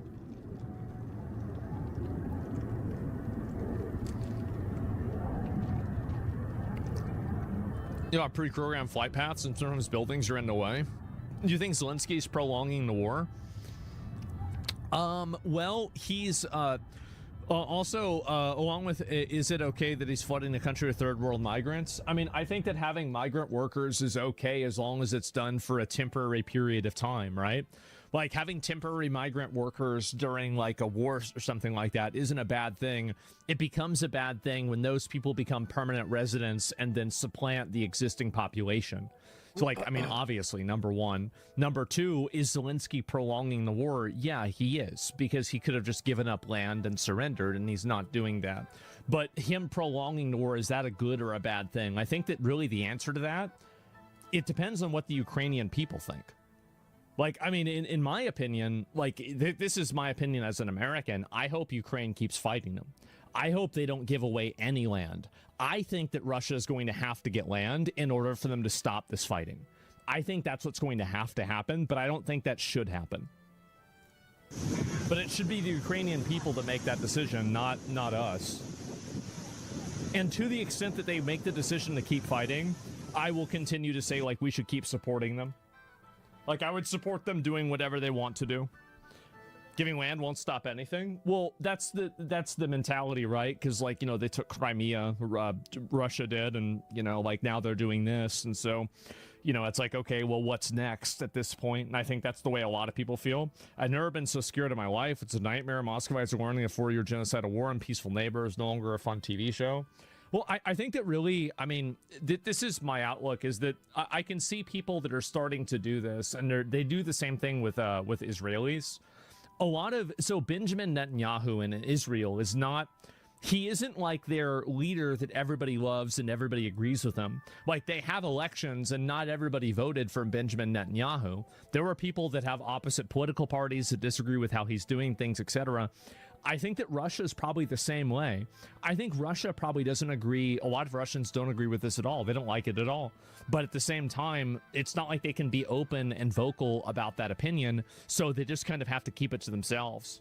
So you can't look at the people that are in Russia that are getting bombed because their government decided to start a war and say that it's their fault. I mean, like, it's the same thing. I've said this before about Gazans. I said it about the Lebanese. I said it about the Israelis. I said it about Iranians. This is also true in Moscow, the Russians. Most of the average people don't want a war. They don't want a war. They don't want to send bombs over there. They might have like an ideological idea about this, but like whenever push comes to shove, do they actually want to engage in this? Absolutely not. No, they don't. Like, most of the time, it is the people that are the victims of these wars. Do you think Russia has a two-party system that's perceived to fight each other like Democrats and Republicans in the USA? I think that I really, honestly, I can't give you an answer for that. Like, I could make something up. I could give you my best guess, but I really don't know. Like, my understanding is that they do, but it's performative. Like, that's generally what that's my understanding, but I don't know. Ukraine attack largest in over a year on Moscow. Russian state media reports. If the Russian state media is saying it's the largest in over a year, that's going to be pretty interesting. What time is it? What time is it in Ukraine right now?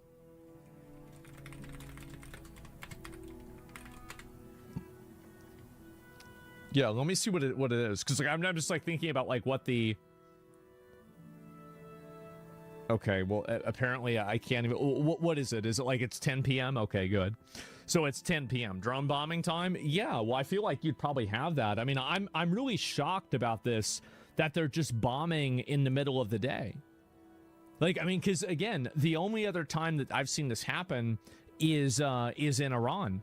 And Iran, they're doing it because all of fucking Iran's military and anti-air is gone. Weird Cope, I think most Russians are pretty naturally anti-Western because the West has shown them for a long time. With not state repression necessary, like Israel, they'll practice total solidarity with Netanyahu against foreign adversity.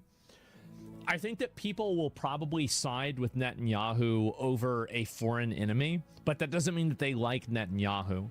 Like, yes, obviously when people's countries are threatened, there is an increase in nationalism. Like, yeah, usually that's the case, right? I mean, almost every time. But that doesn't mean that they all necessarily agree with it or they're okay with it. Even Russia wants Israel to move there. I don't know about that. Personally targeted civilians to decrease morale. It's impossible to stop hundreds of drones with jamming. Again, like, I'm not an expert, and I think probably most of the people commenting on it right now aren't either, so it's hard to say. But yeah, I mean, this is really, I mean, you guys know that I've been a big supporter of Ukraine for many years. And, you know, I raised money for Ukraine in 2022 or 23 or something. And, you know, I have friends that obviously are from Ukraine and also people that live there. Previously, like, you know, Zepla lived there and she was displaced from Ukraine. And there was also, I guess I can just say, you know, there's a studio that OTK worked with when I was still involved with them. And it was a Ukrainian-based studio. And so, like, talking to people there and, you know, other people that I've known that are from there, you know, it gives me a unique insight on it.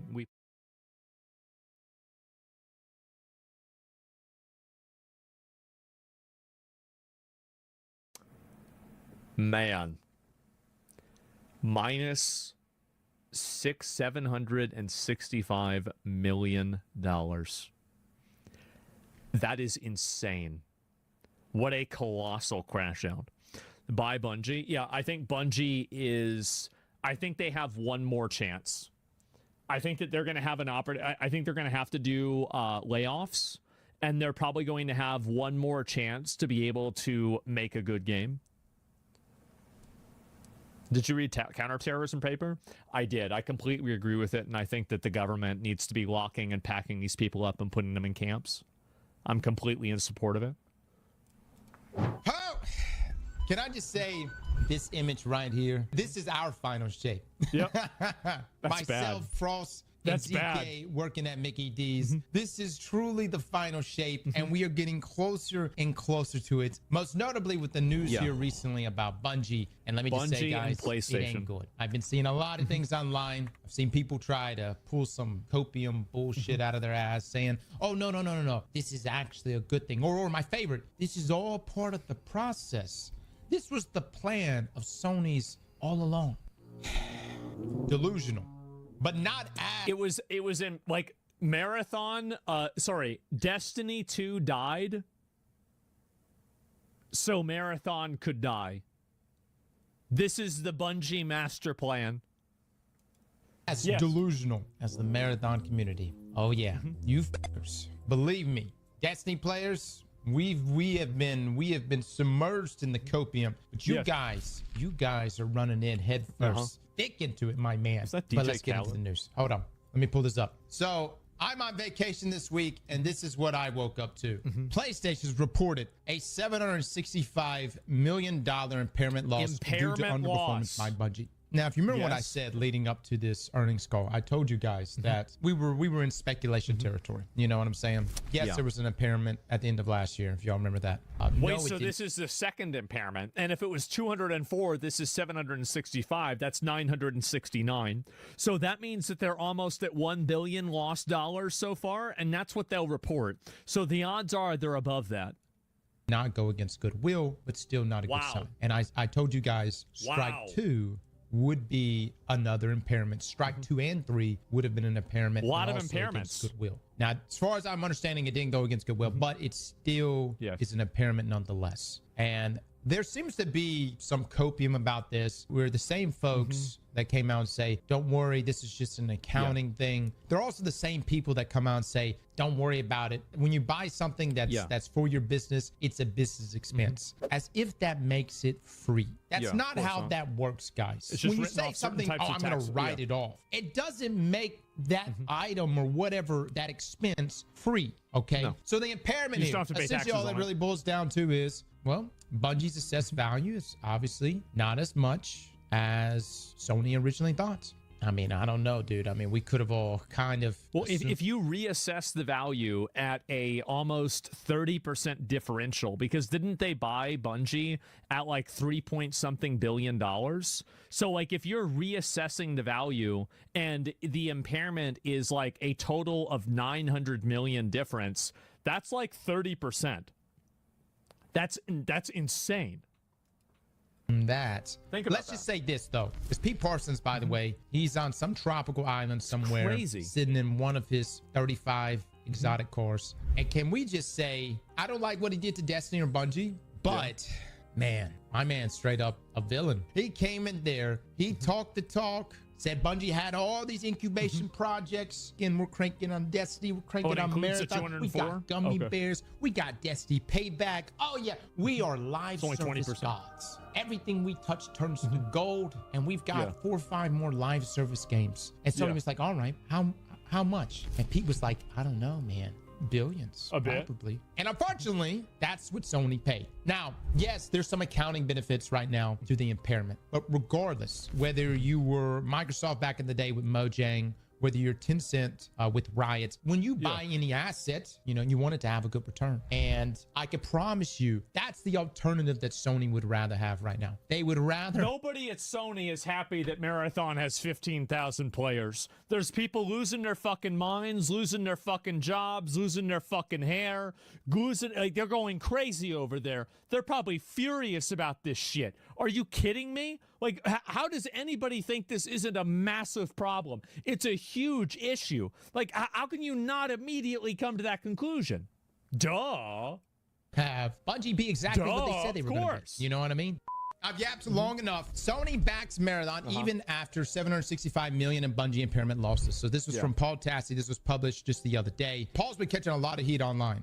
A lot of people in the Marathon community Not many of them, you know what I'm saying? But they're pretty vocal. While most of Sony's recent earnings news this week was positive, there was one very glaring red mark in the books. That would be Bungie, which Sony revealed another $565 million in impairment losses, joining the $200 million it had announced previously. Despite that, Sony said it is backing Bungie's recent underperforming release, Marathon, and continues to support the studio. But there's a lot to dissect here, so let's go through it. What is now $765 million in impairment losses against Bungie is not something as simple as Bungie games are $765 million in the red. Rather, what impairment losses are doing is acknowledging that Bungie is not as valuable of an asset as Sony thought it was when it bought it for $3.6 billion.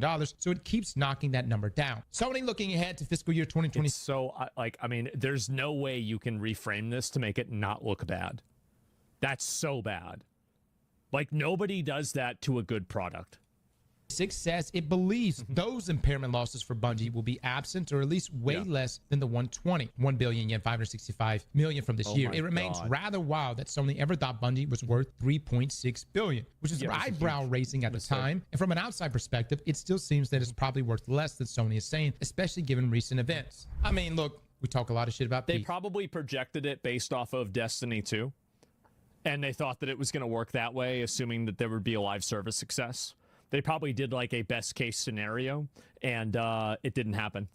But if there's one thing that Pete seemed to have done his job well on, it was, you know, getting the biggest price possible for Bungie. I also think this was a knee-jerk reaction at the time because Sony was getting a little scared with what was happening on the Xbox side. Lots of acquisitions. Of course, the thing Blizzard, that was leading up to the big acquisition of Activision, right? It almost reminded me, although this is a much bigger scale, but it reminded me years ago whenever every platform was buying content creators. If you remember that. Everybody was trying to lock in content creators in exclusive deals, and it really just took Mixer going out for them to finally be like, whoa, this is not sustainable. It's a situation like this, but on a much bigger scale. And obviously, you know, you have tangible products that go alongside it outside of, I guess, influencer. Despite this, Sony has at least publicly backed Bungie's continued work on Marathon, saying players' reception to Marathon is strong, receiving a Metacritic score of 82, and more than 90% of the player reviews on Steam being positive. Engagement metrics such as retention also remain at a high level. Going forward, we aim to improve the performance of the game by working to retain highly engaged core users through the introduction of additional content, further improvements in the gameplay experience, and expansion of the user base. I don't think so. Yeah, I mean, look, I think the main thing is like the people that are still playing Marathon, they're playing a lot of it, you know.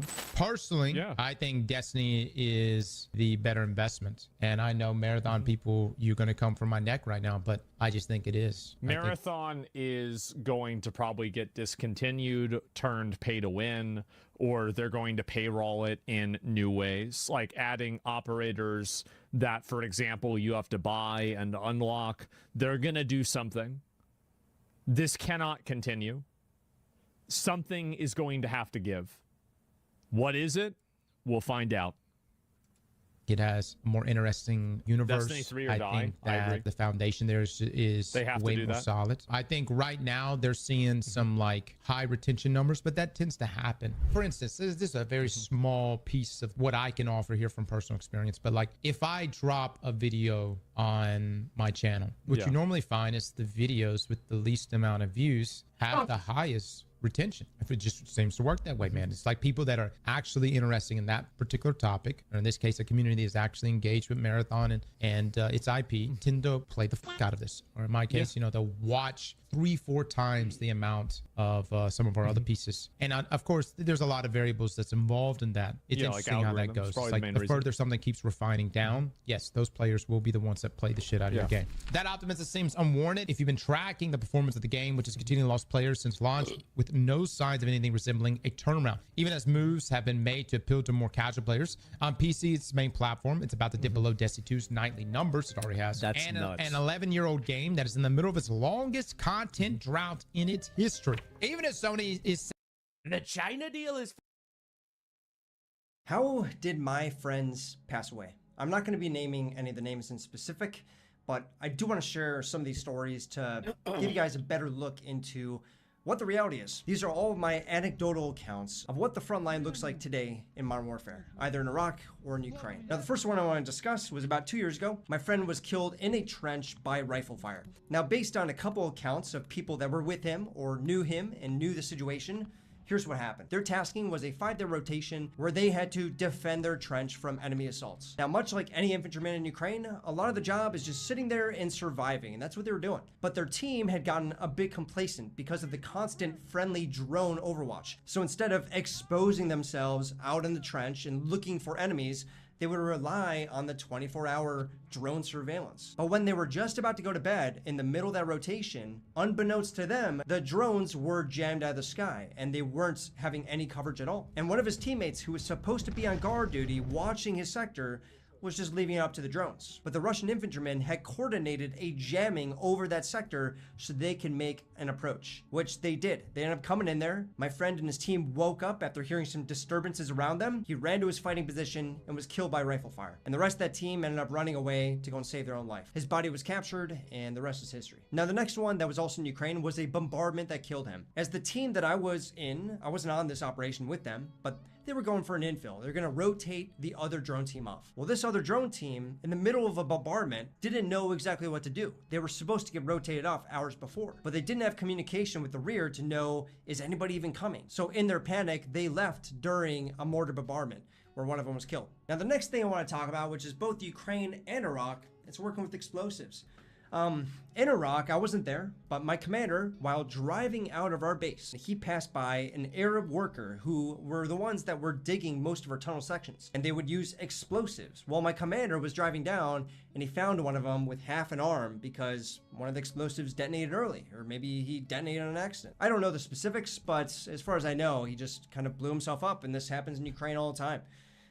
A lot of sad stories with this. People lose their eyes, they lose their hands. But one of them was somebody I know. I've been to that bomb factory before, and he was working on a bomb, and it exploded in front of him. And it ended up opening up his guts, opening up in his intestines. He survived, but he was wounded pretty bad. And people were telling us stories of it, just seeing him, and he was running around with his guts out. That's kind of gross, but that's war, isn't it? Building munitions for FPVs, building FPVs themselves can be dangerous. You know, myself, the only injury that I sustained outside of TBIs and stuff like that, the only major laceration I sustained in warfare was from my own doing. It was from making a 10-inch FPV. I was a little bit complacent. Betaflight had an error. It had a glitch on the faulty ESC and flight controller, which ended up ripping up my hand and my leg.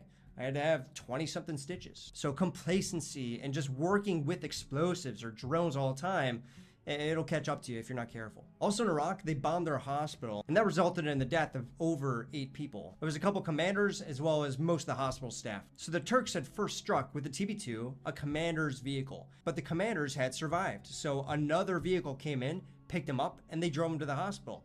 And while being treated in the hospital, the Turkish military double-tapped it with aerial bombs dropped by F-16s. The first one hit directly, injuring everybody, and then some of the security personnel went in afterwards, and then they were killed by the double tap 10 minutes later. Now, kind of switch around off of TB2s and aerial stuff and more into gunfighting. I had 2 friends that had one other teammate with them, and they were sent to the front line to go and resist a Russian assault because the Ukrainians need a little bit more firepower.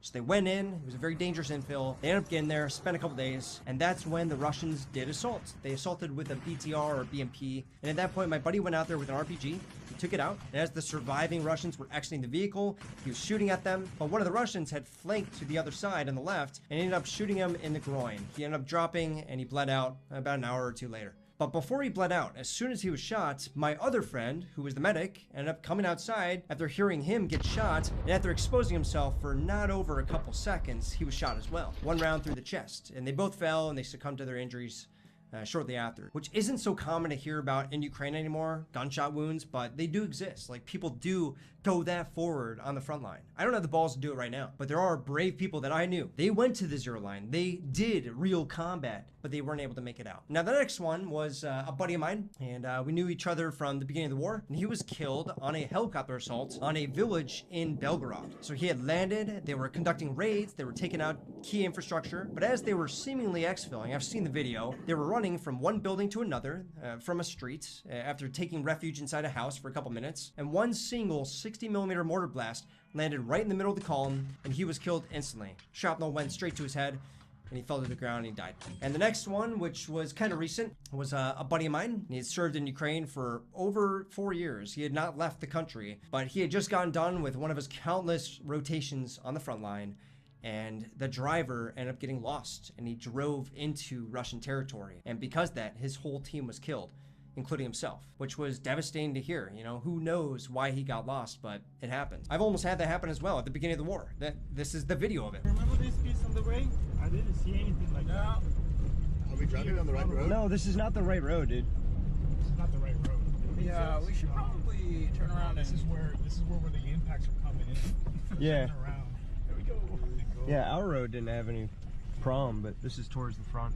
I just remember we had the turn. Stuff happens. Stuff happens. War is hell. Now, speaking of cars, I do have a lot of friends that have died from car accidents. About 2 years ago, I visited my friend who was in a team, and we were all chatting. They were about a week before they went on assaults, and about 2 weeks later, I came back to them to find most of them injured. They were all wounded from a car accident because the driver was a little bit crazy, driving back at 80 miles per hour, crashes. 6 of them were very badly injured. There was one of them on the same day that my 2 friends were killed, as I mentioned earlier. On the same day, he was killed in a car accident in Ukraine. Just killed. He was one of the best soldiers ever. He had done a lot of work. He had, oh man, great dude, but died from a car accident. Didn't have a seatbelt on. There was also somebody in the Marine Corps that I knew that was killed in a motorbike accident. He was driving home after a night out, and he lost control of his motorcycle, and he was killed. A couple others. One of them was a drone. It was an FPV. I don't know the specifics, but yeah, one of the guys I knew at the beginning, he was killed about 2 years later from an FPV. They somehow found him either on infill or exfil or there, and he was killed by an FPV. Another friend of mine, he was killed while doing an assault with a team that he didn't really know. So he had went back to Ukraine around the same time that I did, and we both went instructing different groups, but instructing nonetheless. And then he decided to go out there and actually conduct an assault with the team that he was instructing. So it was a little strange like that, but he was a great fighter. He had done a lot of stuff in the past. From what I've heard, bits and pieces, a couple secondhand accounts, he was killed after conducting the assault mission. Him and his entire squad, it was actually a platoon, I think, they had conducted the assault, it was successful, and after consolidating along the line of contact, they started taking very accurate machine gun fire, and there was too many reinforcements coming to go and chase him out. So they had to do a quick exfil. But by that time, they were already almost encircled.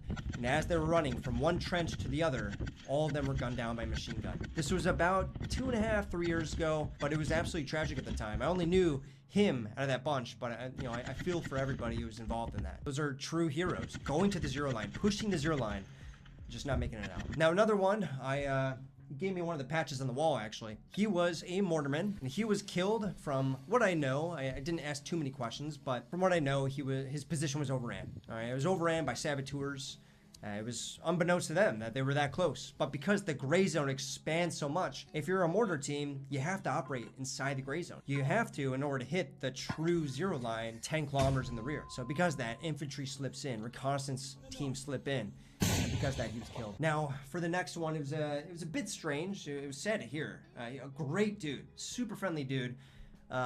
He had done quite a bit in Ukraine. He was doing his best. He was kind of an older American dude. He was killed by a heart attack during training. He was texting me a little bit before that. He had just joined a border guard team that specialized in the mountains, in mountain warfare. And it was during one of those hikes, he died of a heart attack, which is tragic. Maybe he was a little bit too old to go and conduct rigorous training like that. Or maybe he had a medical history. I'm not sure exactly, but that's how he died. Now another one, I wasn't there when it happened, didn't even know the guy who died, but my good friend told me the story and I think it's useful for you guys to hear, which was one of the vehicles in his convoy was driving down a road, and that road had a mine. It was at the beginning of the war, and the mine exploded. It brought the engine block 100 meters in the air and it dropped it somewhere in the field, but almost everybody survived except for one dude. You know, of course, broken legs and TBIs, but that one dude, he was sitting in the car and he had his rifle directly underneath his jaw. So when the mine exploded, the rifle went through his skull. So, you know, it's just a strange way to go out, but, you know, that's war. And ever since then, I always made sure to keep my rifle away. And that's why I'm telling you guys the story now. There's a lot of ways that you can die in war. It's not always gunshots and drones. Now, another one, it was a drone team that we had done security missions with a couple times. It always went pretty well, but we always had the same thing to say to them, which was, you guys keep getting hit whenever you come to this location.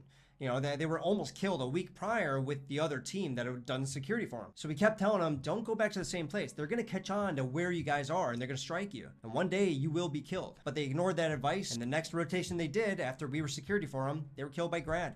They were put into comas. It was a bloody mess in the vehicle, and they aren't here today. You know, that they were great drone operators, amazing people. It's not their fault. You know, they weren't supposed to be soldiers. This was at the beginning of the war. Nobody was a soldier, so it's not exactly their fault. But of course, looking back at it, I wish they had taken it more serious. You know, take different routes in, out, plan out secondary and tertiary positions you can do the drone operation from. But that's just how it goes. And the next one, I was in an SSO team, a partisan team at the beginning of the war, and our adjacent team, they were all wiped out. They were all killed. How? Well, it was an ambush, all right? It wasn't anything that they did wrong. Us acting as SSO, we had to do reconnaissance through woods, through trails that were under Russian occupation. We had to go pretty deep in enemy territory, into gray zone, in order to conduct different missions. Drone missions, planting mines, route clearance, whatever it was. But they went down one of the roads, but the Russians were there first. They knew that one of our teams was operating in the area, and instead of our team, it was their team, and they got ambushed, and almost every single one of them was killed. This was very common at the beginning of the war as well. We talk about the gray zone now. It was certainly there back in the day as well. I remember arriving to a commander's position because we didn't want any friendly fire engagements because one of our teams had one earlier. So we went to the commanders in the gray zone, and the whole base was empty. We were like, what is going on? And then we went to the parking lot, and we found their vehicles completely destroyed by mortars and artillery. This is recent too. The car still turned on. The battery wasn't dead. Okay, like, this is confusing. We left. Stuff happens. Ambushes happen. Actually very close to where our adjacent team was killed. About a week earlier, or a week after, somewhere in that same time frame, a fuel truck, one of the Ukrainian fuel trucks, was going down there, and as soon as they crossed into this bridge here on this map, this bridge, an IED that was planted underneath the bridge by Chechens, by other Chechen SSO operators, had put a mine underneath it. We crossed that bridge a lot, and it was just bad timing. You know, it was bad timing. Maybe they were targeting logistics specifically, but for whatever reason, that guy, he ate it then. You know, he ate it, and it wasn't his fault. You know, was it our fault for not catching those guys? It was gray zone. It was a very complicated time back in the day. Now, going into some of the more tragic ways of death, obviously mental trauma is a big deal in the military community. And I have had a total of four of my friends make the choice to leave this earth because they're demons that they were dealing with. 4 of them. All right. And it's strange to think about, but that's the reality. A lot of people take their lives. A lot of them. The next one, somebody that I was in Syria with. I had met him very briefly before he went on operation, but right when ISIS was about a month away from completely losing their caliphate inside of Syria, I was in the barracks. We were waiting, we were training up, waiting to go on operation, and this friend, he had been there for 2 years, and he decided to go on an assault with a couple of the Kurds to go and take over some of the land that was swiftly draining from ISIS. And while he was on that assault, him and the 2 other Kurds were walking behind a tractor. And the Kurds would use these tractors as armored vehicles. They would armor them up and they would drive them because they were very durable. But as they were pushing forward of the tractor, getting away from that, he was shot in the chest. Now, he didn't wear any armor. He didn't wear any body armor because he wanted to move swift. That's how the Kurds did it. He ended up paying for that, and he was killed immediately right there. And the Kurds that were with them, because they didn't really know him, they ended up fleeing. They didn't bring his body, and they didn't find it until later on. So that was, it's tragic. Every single one of these is tragic. I don't want to say that for every single one, but yeah, it was just sad to hear. It really broke the hearts of a lot of people out there. He was a good friend to many. Now, the next one I want to talk about is a commander that I had in the YBS in Iraq. Him and a couple chauffeurs that were with him were killed while exiting one of the tunnel bases in a car, and he was driving to the city. But unbeknownst to him, a drone was following him the entire time, and it ended up killing him. Now, drones weren't targeting everything. They were probably zooming in and watching this vehicle driving out of the tunnel, trying to ID the faces that are in it. Maybe he was outside. I'm not sure of the exact specifics, but that's how he was killed. They knew a car was in there, and they knew it was going to exit with the commander. It was probably a known vehicle that was driving our commander back and forth. Not sure. And a very similar thing happened to our main commander of the YBS. Not the general, but the political commander. He was also killed by a TB2 from a very similar situation. And speaking of TB2s, I have a good friend who was killed as well. He was never complacent about drones at all. He would actually keep us safe and keep us uncomplacent whenever drones were above us when we were digging out the tunnels. He was very, very smart. But even then, he succumbed to a TB2 while on an assault on a Turkish position in northern Iraq. But yeah, TB2s, they're fixed wing, they have thermal, they have very good cameras on them, and they can also target with very small bombs meant for taking out human-sized targets. There's another case of a TB2 strike while I was in Iraq. It was, again, a chauffeur and a commander. They had arrived to the base. Instead of exiting, they were infilling to it, and they were killed at the entrance. The chauffeur was killed, and the commander, I'm not sure. I believe he was injured, but could be wrong. And there was another case of a TB2 strike. I wasn't there, but the Kurds, they were recovering water to go bring into their tunnel system. But they went at nighttime, and they weren't dispersed. They were just kind of getting out there real quick. They didn't know that a TB2 was watching. It struck, and it injured a couple of them. One of them had a groin injury, which he had to live with, and a couple others had shrapnel wounds all across their body. They survived that encounter, but, you know, they were still struck while trying to retrieve logistics. On one of my missions, as soon as I arrived, there was a tank blast, and 2 Ukrainians were killed. I only saw one of them, but apparently it was 2. And shortly after that, about 2 hours later, there was a building that we were next to, and one of the Ukrainians was injured by a mortar. Our team leader had went there to go and help him with his wounds while we held the building that we're supposed to hold. And yeah, so that was 3 injuries right there on one mission. I know there's more. And the last one I want to mention, which is the newest one, unfortunately, he was a very good dude. Spent 4.5 years in Ukraine. Never break. And he was killed as an infantryman. He had went into a doorway with his team. They didn't know that there was a Russian there. And the Russian stuck his rifle out and gunned them all down. I believe that he was the only one who was killed, but I know that everybody was injured, and that was just tragic. You know, he's a really, really good dude, and there's nothing you could do. Or point man into a dark room where there was an enemy combatant with a rifle. What are you gonna do? He was actually injured as point man previously, years ago. So, you know, that was just the way that he conducted operations. He would put himself first, which was just incredible. There are heroes that I know, and he is one of them. And given that, I'm gonna end this video by saying that almost every single friend of mine that I know that's still out there or spent a considerable time out there has been hit by artillery. Every single person has nicks or bruises. Oh, I didn't even mention the toes that are lost by some people. There's a lot that I didn't mention. There, you know, Skippy was hit. Arnie was hit. How many times? You know, people are losing toes. I went to the hospital, met a lot of people who lost toes. You know, they're hit by mines. Doves of Freedom, he was hit by mortar. Almost lost his entire arm. People get wounded all the time. I am very lucky, and it's just, you know, you roll the dice. You roll the dice every time you go out there. Injuries happen. Death sometimes happens, but I am always surprised at the resilience of humans. Unless you're hit directly in the temple, there's a lot of ways that you can be saved. And at this point in the war, a lot of people do make it out, even though they get hit over and over and over again. And it just speaks multitudes to their character to continually go out to the front line. So that's all I want to go and say. I think that, you know, a lot of the deaths that you heard are from gunshots. It's actually from gunshots, which is a rare statistic in the Ukrainian war. But I think that's just because a lot of the artillery wounds are so common. You know, there's a lot of people that I know about that I didn't talk about that were killed by artillery. You know, Arnie, you know, when he was injured for the first time during the Kharkiv counteroffensive, there was a couple people next to him that were killed by the artillery. So that's about it. You know, I just want to give you guys a better idea of, you know, where I'm coming from when I speak about these things. There's not only my own personal accounts, but there's also the accounts from my friends that give me secondhand and firsthand knowledge of what's happening in the war, how people are getting killed, the mistakes that are being made. Pretty much all I want to say. Hope you guys got something from it. These people became statistics, but their legacy lives on. And, you know, that's why I want to go and share this. So thank you for listening. I know it's a tough topic, but war is a tough topic. And that's what I talk about. Yeah, see you guys later. Peace. That's Mr. Murphy. When he was arrested, you will see tattoos. You see many on his neck and chest. He has a 1200 tattoo on the back of his neck. He has the name of people from 1200 who have been murdered tattooed on his body. And in this video, you will clearly see in the evidence Mr. Davion Murphy taking full credit for his role in this shooting.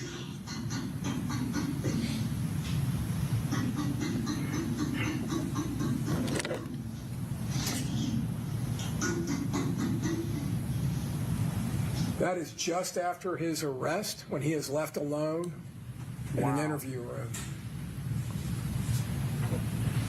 Based on Mr. Gathwright's age, physical abilities, things like that, do you think that the prison would benefit from him in a work capacity if he were sentenced to life without parole? I say yes. With my experience, not only just in classification, but as former warden and even as a jail administrator, he's someone that's young, He's healthy. In reality, we need that labor. We need that sweat equity, and we will put him out there to work because we do have an aging prison population, jail administration.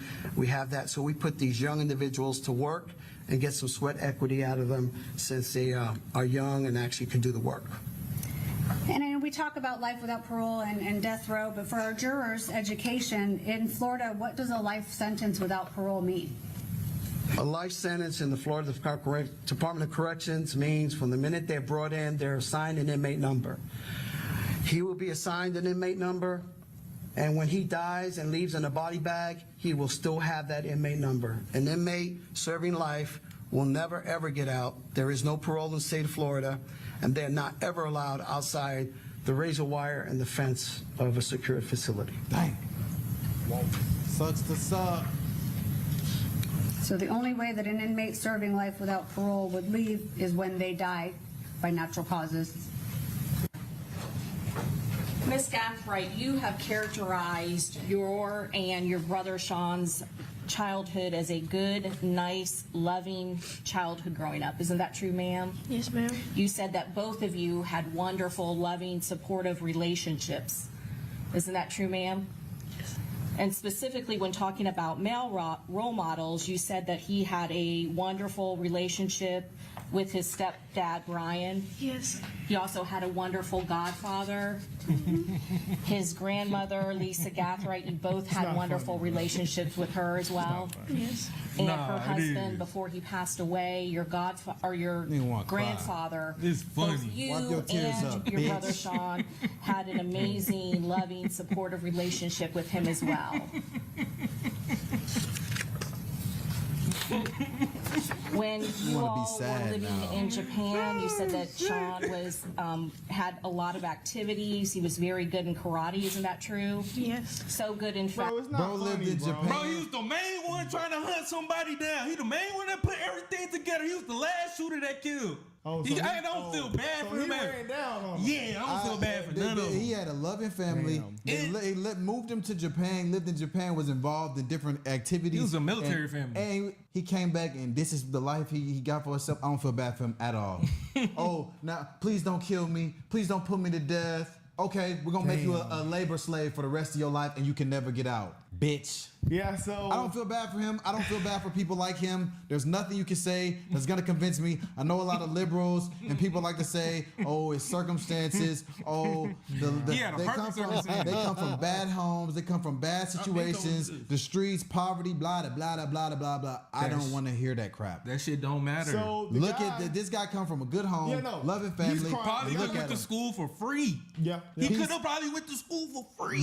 Literal complete failure of life. I don't feel anything for this person. I'm looking at this video. I don't even want to watch this video because I don't give a shit about this person and what happens to him or anybody else involved. Sorry, not sorry. This shit is crazy. The fact that you wanted to be a gangster. Put it all together. It's so much content, guys. He was screaming. The feds actually went back to his phone and he was screen recording the guy that he killed, the rapper that he killed. There's a lot of stuff going on, a lot of trolling in Jacksonville going on. Jacksonville's probably, that's how bad black folks is, really. As far as killing each other, Jacksonville is terrible. And we never see Jacksonville on the top 5 list.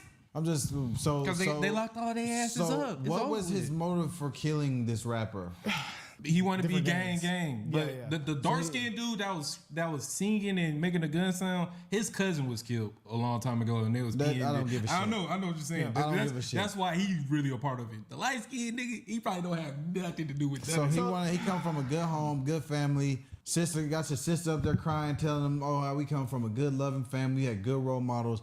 And you wanted to be a gang member. You want to cry. I don't feel anything for this person. Yeah, guys. So I don't feel anything the for this feds person. basically went back to, I guess, his iCloud or something, and they saw him screen recording, trying to figure out where the guy was at. The guy was, how these rappers are. They're always on Instagram, showing videos. They had an Airbnb. So he was looking up the Airbnb, and they found that he was basically on a hunt for this guy.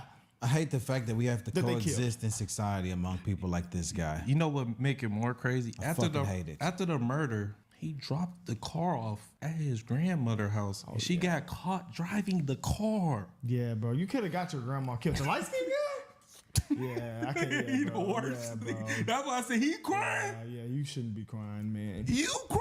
Yeah, guys, this stuff is absolutely insane. Ooh, oh, this must be a different situation. No, that's the same. I thought he got killed in a scat pack. No, it was multiple cars that got hit. Multiple people was in the hospital. Scat right there. Yeah. Oh, there's the scat pack. It's multiple people. So, guys, there was a party going on, and the guys, they got the location, and they pulled up and killed another rapper that was trolling their gang, and it's just been so much gang affiliated Oh stuff no, going on with this. gang! Imagine It's joining really the gang bad. in 2026. Wow. Imagine being in the gang in 2026. I just wonder, do y'all niggas understand that everything we are doing is getting tracked, recorded? Anything you do, you're going to get caught. You are, man. That's why I just don't understand why people ain't processing. Watching this case, they tracked where they started from their home all the way to the murder. They found every single thing you did was on camera. Here's the story, guys, but the fact that we just seen the technology they got in China, how they can get you a ticket for jaywalking. You don't Ticket think- for parking illegally for 2 minutes. and they come right to your phone. Y'all don't think they gonna catch our ass?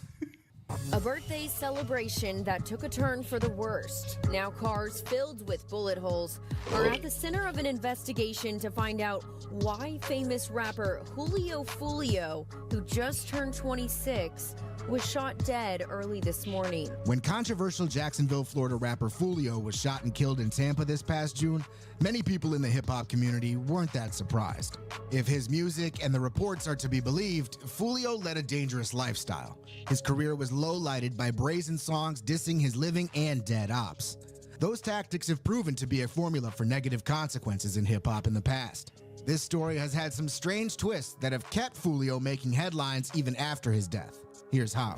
A month after the fatal shooting, 5 people were charged for the killing. Those individuals reportedly stalked the rapper and traveled from Jacksonville to Tampa, where Fulio was celebrating his 26th birthday, to kill him. Several of those arrested were indirectly connected to people Fulio had beef with. Authorities have since pointed out that one of the men who was arrested for Fulio's murder is believed to be responsible for a previous attempt to take Fulio's life. Though Fulio's murder appears to be solved, there is still a lot going on with the case. But let's take it back to the beginning. Fulio, born Charles Jones III, has a rap catalog that dates back to 2018 when he released his first tape, Sixtoven. However, the stories surrounding his name in Jacksonville began way before then. According to a police report and his own admission on the song KTA, Fulio was associated with Jacksonville's infamous 6-block set and KTA gang. KTA has been feuding with the ATK gang, which is reportedly led by popular rapper Young Ace, a nemesis of Fulio. Ace even dropped a new Fulio diss track hours after the murder.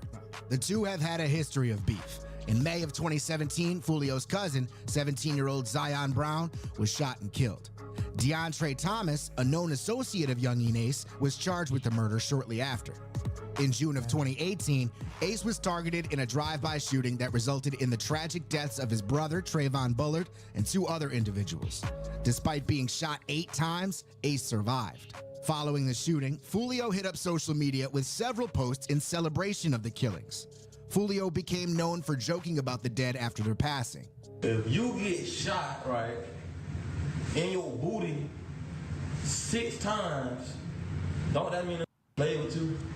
The beef has left a wake of casualties in Jacksonville. In July of 2020, Fulio was shot at a hotel in Houston in what is believed to be a retaliatory incident. The beef intensified on the streets and on wax. Shot me, but they didn't kill me. On Kendrick. A year later, Young Ace and fellow rappers Spinna Benz, Wappa with the Choppa, and Fast Money Goon collaborated on the song Who I Smoke, which somehow cleared a sample for Vanessa Carlton's 2002 pop hit 1,000 Miles. On the track, the rappers celebrate the deadly feud and dissed Fulio's friends by name. One line rhymed by Fast Money Goon even appears to reference Fulio's Texas shooting. I was lurking on his page and I caught him lacking in Houston. We let off shots, he got shot and went live. I was thinking like, man, that bitch ain't die? Fulio clapped back the following month with the Fantasia sampled song When I See You. In the video, he appears in a cemetery alongside photos of the people killed in the 2017 Young Ace shooting. As a result of the brazen move, Fulio's name in the rap game got bigger. He even received cosigns from the likes of Young Thug, who brought Fulio out during a show in Jacksonville. But Fulio and Ace would later downplay their issues in interviews. So what he said was, and we'll play the clip, was that you guys have talked a couple of times, and he thinks that the beef will end sooner than later. I don't know him. I never even I never seen him before in my life. In person? Never seen him before. Okay. No, but that's none of them. It probably happen sooner or later. You never know what God got planned, you know? I told him that a couple times, you know? We be talking time to time, like, you know what I'm saying? Like, you never know what could happen. That authorities have their eyes on Ace. Well, Young and Ace has long been known in Jacksonville. We are consistently monitoring those groups. We have people that are always watching them. I won't speak to the chief's investigation. That's up to TPD. Always watching, we y'all. don't have an investigation on him right now, but he can't move around in Jacksonville without us knowing about it. And that's for the betterment of our community. A month after the murder, Ace commented on Fulio's passing during an interview with DJ Academics, in which Ace claimed he cried upon hearing the news of Fulio's passing. Yeah, crying and shit, like, damn, niggas out here, like, shit crazy. You shed a tear? Multiple. Cause it's like, damn, life's so short. It's like. Ace also hopped on Instagram Live on July 21st. And damn, bro. And it's like, guys, it's so much content. This is the stupidest shit I've ever seen in my life. It's so much, guys. It's We can't like crazy rabbit holes. This is the stupidest shit I've ever seen in my life. I'm gonna shoot at him because I'm from the ABC game. He's from the CBA game. So I'm gonna shoot at him and his family, and we could never let it go because Now, recently- our lives ain't worth nothing, and we gonna throw our lives away for the streets and ABC and CBA. And everybody gonna listen to music. This shit is fucking ridiculous. This is why I have a hard time listening to rap music these days. Good Shit's kid, ridiculous. turn young nigga, man. I don't feel bad for this guy. Bro. I don't feel bad at all. Like, he doesn't even look like he's like I don't feel bad for this guy. I don't feel bad He for was the people. brain. I don't feel bad for this guy. I don't feel bad for people like this guy. If you choose to say that your life is worthless and you want to live by the sword, well, then you're gonna die by it, brother. That's just what it is. Well, I do not think they're getting the death penalty. They're not. No. They was trying to fight for it, but they didn't. They got prison labor for They're life. slaves. They're slaves to the state of Florida. That might be worse. Well, actually, maybe you can talk to guys. They can in still jail. scratch their nuts, probably get a butt phone, you know, they can get on the butt phone and probably call their mamas, you know. Never know. What the hell is sweat equity? What is Slavery. Sweat equity? Oh, yeah. Sweat equity? That's, bro, they have a sweat equity discount at Lululemon. It's for working out. That's what it means. You getting equity in your workouts. We finna work out, is what he's saying. Oh, we could use his labor. I feel bad for the light-skinned He's boy. They saying gonna we're take gonna that work man him booty out. in That's that basically bitch, what they saying. I hope he don't drop the soap in that bitch. So he used his own mom's car And What a gave it piece to of his shit. grandma to drive and got caught. His grandma got caught with it, bro. This nigga is the worst nigga out of everybody in it. He I don't feel provided bad for this guy. He provided the guns. He provided the location. He provided the plan. Look at him. He It looks says sweet. sweat equity is when you invest your time, effort, work, and skill into something rather than money. You know what's Oh, crazy? That mean we finna put you to work, boy. You know what's crazy? Black people was getting mad because that man said that. And I was like, damn, people that were Look at stupid. him. Look at him right here, though. He's gonna be slave in jail. Well, you should have murdered someone and went to jail. Kanye- It's almost so avoidable to not be a slave to the state. Slavery is a choice in He today's looks society. he looks like a sweet little kid right here. And he wanted to be a gangster. He Yeah. wanted to be cool. He wanted to be street. Me personally, I'm super cool off that. If I'm a square, He let his whole family down, if people like him think I'm a square, I'm living right. If they think I'm boring, I'm living right, brother. I don't give a darn. I don't give a darn damn. I don't feel nothing for you. You have failed your mother, your father, your sister. Your entire bloodline should be ashamed to have to be related to you because you have failed them and you have thrown dirt on your bloodline, your family name. Shame on you. That's what you You know get. the sad thing I don't about feel this? nothing for nobody in this entire scenario. The cycle gonna continue. People gonna where's look at this and where's think Black like, Lives Matter? Who do Black Lives Matter to? When the police got to deal with these ratty, rambunctious knuckleheads and some pop off, oh, Black Lives Matter. But when a dumbass like him want to throw his life away and dive on the sword for some street cred and throw his life away and kill another black man, what do Black Lives Matter then? Hell no, I don't. Where's Black Lives Matter? I'm done with this This shit shit, is y'all. dumb as hell. I'm done with this shit, guys. I'm This disgusted unbelievable. watching this. I was Wow. disgusted watching it. It made my head hurt. It make my head hurt. I freaking love these boys. They're great. There is a great deal of these prominent personalities that I would specifically single out as part of the conservative movement who don't believe a thing they say. They get paid to say it. We saw this when a bunch of conservatives started promoting buying soda on welfare. Conservatives advocating for welfare to buy Coca-Cola, that makes no sense. They got paid to do it. Started advocating for India, America first, pull the foreign trade, all of a sudden now advocating for India as a great, they got paid to do it. And more recently, when I rejected money to promote the film Animal Farm by Angel Studios, which is it's an anti-capitalist retelling of the story, which makes no sense, and tons of right-wing individuals promoted the film because they got paid to do it. Well, Tim, thanks for being here. We're very excited to have you. Welcome back to Chicago. Yeah. I'm sure you're happy to be here in the city. How was your trip been? Great. I just got Portillo's. Great. Is that a mainstay for you? Of course. If you live in the city, you know it. I mean, there's smaller places that everybody knows about, and you know, my boy Brandon right here, we're both from here, and we were talking about going to Nicky's on Archer in Austin, but it's hard to get down to the Midway area where we're from and then come down here. So we settled with Portillo's, and Kellen, our producers, he's from DC, he's never had it, so we were like, we have to go. You have to. Have to do it. How about deep dish pizza? That's tourist pizza. Everybody knows it. Okay. Everybody knows it. You gotta get a Chicago Tavern pizza, you know, square cut. I like giardiniera on mine. Great. Well, once again, thanks for being here. You know, this event, the American Identity Summit, it's our second edition, and really we want to answer some fundamental precepts, meaning primarily what are the fundamental tenets of the American identity? How are they changing over time? Obviously, we're at the 250th anniversary of the country this year. There's been vast changes on all fronts, and so how are those changing? And then what does that mean for the next 250 years of our country? So all these panels, we've had a diverse array of subject matter that we've discussed, from foreign policy to economics to AI and crypto to just legal theory, all kinds of subject matter. And so we are really glad to have you. I want to talk a little bit about some of the experiences that you've had, because you've been all over and you've done some really interesting things that I think most people haven't had the chance to do. So I want to use those as windows into your view on the American identity and the fundamental concepts that our country holds dear. So I'd like to really look at one of your first bigger initiatives, which was going to cover the Occupy Wall Street protests, just very early on in your career. And that really touches on the notion of wealth inequality, which is different in the United States. It's treated differently than in other countries. I think the capitalist system that we've had has promoted human flourishing. Maybe capitalism's not my religion, but I think it's probably the best system that we can conceive of. The way I see it is wealth inequality is something that people have been frustrated about to some extent, but the standard of living in this country has been heading up steadily for, let's say, 100 years at least. So I wonder what your thoughts are on kind of what you saw in those protests. How are things changing with regard to how people view wealth inequality?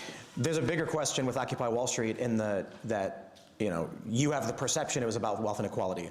And that is the nature of history and what we think we know and what we think we're learning. And I would describe Occupy Wall Street as having been there and watched it all as having nothing to do with wealth inequality. Certainly the narrative that had emerged early on was that we are the 99% against the 1%, and there was this surface level, the powerful elites, you know, they're getting bailouts.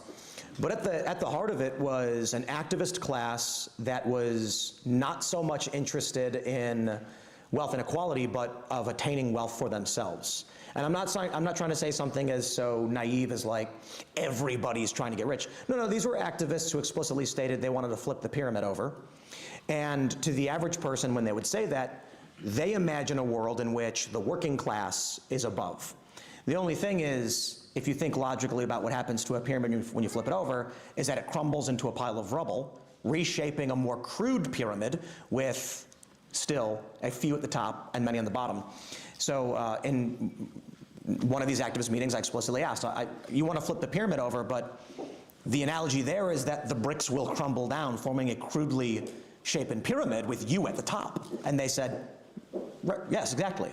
So for a lot of people that were there, it was not about there are people who are rich, they're too rich, CEOs are getting paid too much. It was more so about this system I personally don't like, based on my views, I should have the power. Finalized, and the Orange Man came out on top. We got a bit of a... The China deal is finalized, and the Orange Man came out on top.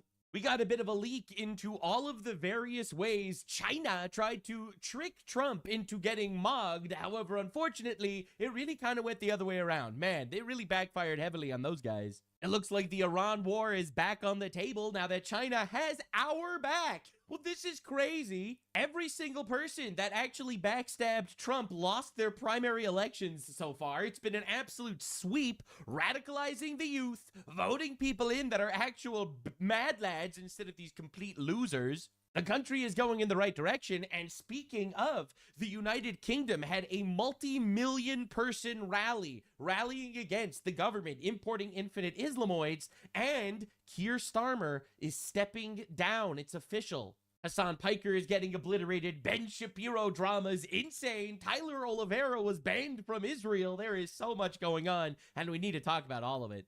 So here's today's deep dive, a deep dive on all of the things that are happening. Very excited to cover them. Definitely subscribe.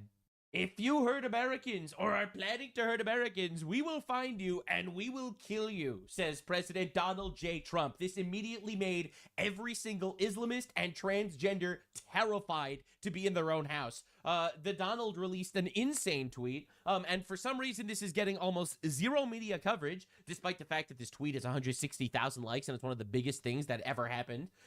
Tonight at my direction, brave American forces and the armed forces of Nigeria flawlessly executed a meticulously planned and very complex mission to eliminate the most active terrorist in the world from the battlefield, Abu Bilal al-Minuki, sounds like a straight white Christian male to me, second in command of ISIS globally, thought he could hide in Africa. But little did he know, we had sources who kept us informed on what he was doing. Also, he has Ebola. Also, he's gay. He will no longer terrorize the people of Africa or help to plan operations to target Americans. With his removal, ISIS's global operation has greatly diminished. Thank you to the government of Nigeria for your partnership on this operation. God bless America. President Donald J. Trump.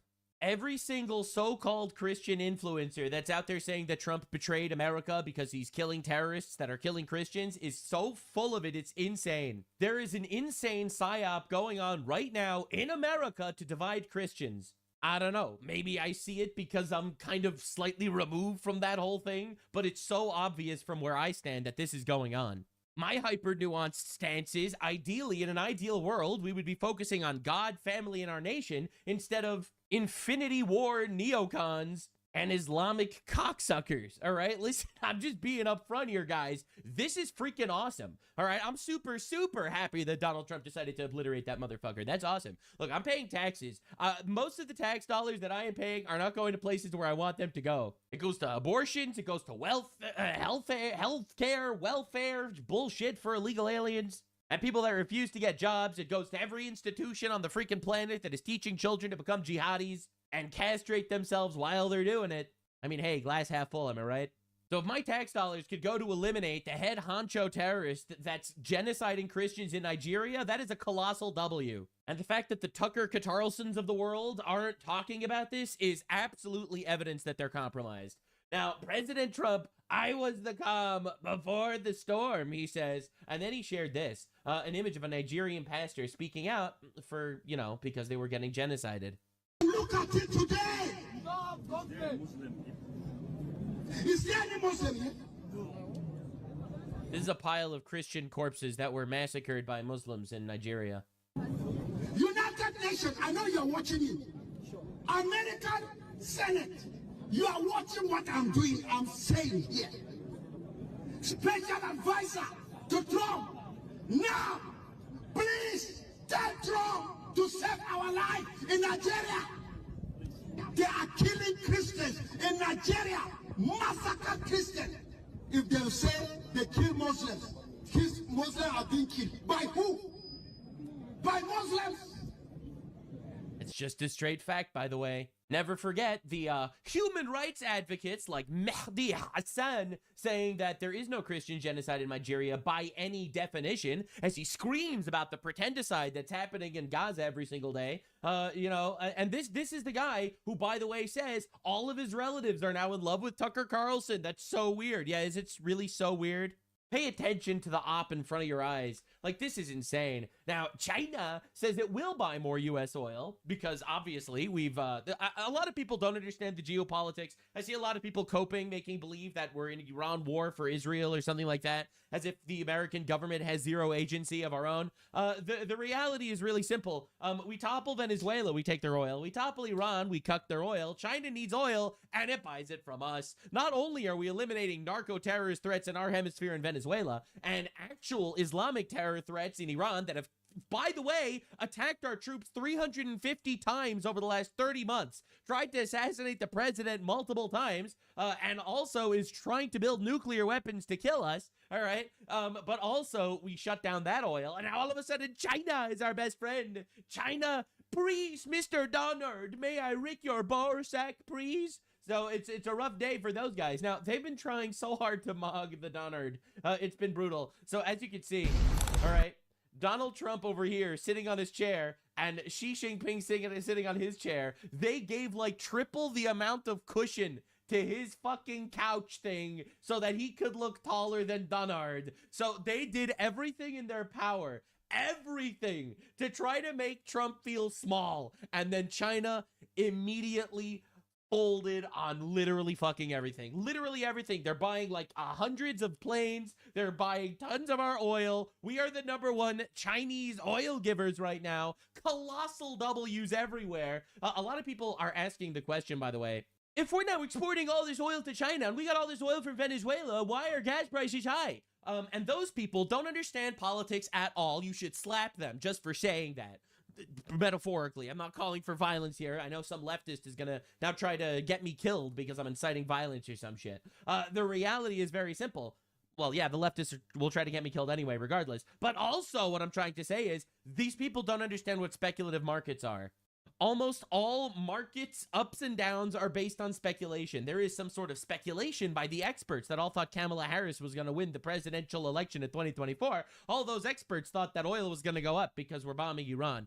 So a lot of the speculative markets is making gas prices increase to almost as high as it was during average day under Biden. Understand where we're at. The U.S. and China have agreed to lower tariffs on some unspecified products to promote bilateral trade, per China's Commerce Ministry. The statement confirmed China's plan to purchase U.S. planes and said China would address the U.S. concerns on agricultural imports. You know what this means? This means that the stock market is going to hit an all-time high on Monday. Pay attention, boys and girls. The Jew is calling it, all right? So listen, I could be wrong, but I'm probably not. So Trump on Taiwan. The Chinese don't want to see this place. We'll call it a place because no one knows how to define it, but they don't want to see it go independent. I'd like to see everyone making chips in Taiwan come over to us in America. I'm not looking to have someone go independent. And you know, we are supposed to travel 9,500 miles to fight a war. I'm not looking for that. When you look at the odds, China's a very, very powerful and a big country, and that's a very small island. Think of it. It's 59 miles away or 9,500 miles away. That's a little bit of a difficult problem. If you look at the history, Taiwan is developed because we had presidents that didn't know what the hell they're doing. They stole our chip industry. This is the most America first president we've ever had, and it's really not even close. Now, one of the reasons why I am banned in China is because I actually do support Taiwan sovereignty, because China is a mongoloid, genocidal, tyrannical communist state, and fuck them. And also, Hassan PIKER supports China, which means they're probably just straight evil. So, but anyway, the Donard recognizes the fact that we cannot have another Strait of Hormuz situation. We can't have something that's pivotal to our economy being within firing range of ultimately our adversary. So this is a very America first stance. Move the chip manufacturing to America. We'll still maintain the same defense agreement with Taiwan. However, we don't need our chips to be at risk. And I think that's a pretty good stance. Now, the craziest update is, of all, one of the things that was pushing gas prices to go up throughout all of Europe mostly, but also here in America, was climate change. Climate change has been the ultimate hoax. It's been unbelievable how much money these fuckwads made off the climate change grift, but it's over. The left is literally an entire little microcosm of people that fucking are at war with reality every single day. Men and women are the same. Genitalia don't prove sex, but cut off your genitals to affirm your sex. Islam is the religion of peace, yada yada. Good riddance. After 15 years, Democrats promising that climate change is going to destroy the planet. The United Nations Stop Climate Committee just admitted that its own projections, RCP 8.5, were wrong. For far too long, climate activism has been used by Democrats to scare Americans, push horrible energy policies, and fund billions into their bogus research programs, which they made billions off of, let's be real. Unlike the Democrats use climate alarmism nonsense to push their Green New scam, my administration will always be based on truth, science, and fact. President Donald J. Trump, just so based, just so fucking awesome that this is happening. Now, update on the war. Trump decided within the next 24 hours on major military action against Iran, with Israel receiving the final answer in the same window, because Israel works for us. A lot of people don't understand geopolitics, and they're like, oh my God, a Jew in America? Holy shit, parasite nation. The Jews, they're living in the tunnels and controlling our country. Well, the reality is we control Israel, and only complete retards that are illiterate when it comes to geopolitics don't see that. The major reason why we fund Israel, which I'm against, by the way, I don't want to be funding any foreign nation whatsoever, is because we get to control them. We get to tell them exactly what we want them to do whenever we want them to do it. We tell them to stop wars, they stop wars. We tell them to attack, they attack. Ultimately, that is what we're buying, along with technology and stuff like that. Again, I don't want to be funding any foreign nation. To be clear, that's my stance. But Trump doesn't see it that way. Anyway, terror commander worked through new Iran-backed terror group to kill Trump. This is an actual third assassination attempt on Donald Trump from the Iranian regime, which we're supposed to just make believe are actually just super good guys that never would harm a flea, all right, according to the leftoids. But the crazy update is we are preparing for another round of strikes. We crippled them. We crippled Venezuela. We got China basically to purchase our oil. They are no longer backing Iran. They're completely and utterly contingent on us. And the craziest part is, we're talking about Taiwan. They're not invading Taiwan if they need oil from us. And we could just say, actually, fuck you. No more oil. And then they'll stop. So the reality is they have their hands tied and they know it. New York Times is reporting our military is preparing for another round of attacks, this time more aggressive. The attacks can come as early as The gay Ayatollah knows a thing or two about getting impaled. Monday. Additional Iranian military targets are on the table. That includes infrastructure. Donald Trump just finished on Iran. The president's still reportedly considering a special operations raid to pull out the nuclear dust. Ooh, and possibly a ground assault on Karg Island. That'd be crazy. Oh my God, that would be insane. Dude, I pray for our troops because it's dangerous, but that would be unbelievable. We get their nuclear dust. Dude, if we take Karg Island, this is the most America First war in the history of the world. But Nux, are you just saying it for oil? And what if we end up getting tons of oil out of it? For those of you unaware, Karg Island is responsible for 90% of Iran's oil. If we take Karg Island, we could just let Iran strangle itself until the Iranian Revolution actually overthrows their Islamic captors that have been conquering them and torturing them for the last 47 years. That would be fucking insane. We hit Karg Island, everything but the oil. That's their We left that one little thing. I say, stay 50 yards away. And I said to General Raisin Kane, I said, General, how long will it take? He said, 4 or 5 minutes. I said, no, seriously, how long? I figured he'd say a day or 2 days, a week. He said, no, only 4 or 5 minutes. They wiped out the whole island. That's my goat. Except they left the nozzle, you know. You see, the thing is, they're not mad that a lot of people are dying. They're mad that we're winning. A lot of leftoids use the argument about asymmetric warfare. They say if the warfare is not a fair fight, if the warfare is asymmetric, if one fighting force is way more powerful than the other fighting force, it means it's not fair. Joe Rogan even said this yesterday, by the way. He was like, yeah, but a civil war in Syria is like, they're both relatively equally strong, but Israel versus Gaza, Israel is a lot stronger. I'm sorry, we don't measure morality on how effective we are at obliterating our enemies. All right, just to be clear, I'm happy that we're a lot stronger than Iran, and I am really happy that we're able to kill the fuck out of those terrorist pedophiles without them killing us back. Like, this is the most cucked, left-minded bullshit I've ever seen in my life. This is ultimate feminism, okay? DEI, we need to like get retards in our military to even out the playing field. Sorry, no, we need a win. And that's where the oil comes out, just in case. The United States has used the ceasefire to rearm our warships and attack planes. We have more than 50,000 troops, 2 aircraft carriers, dozens of destroyers, and scores of warplanes on standby.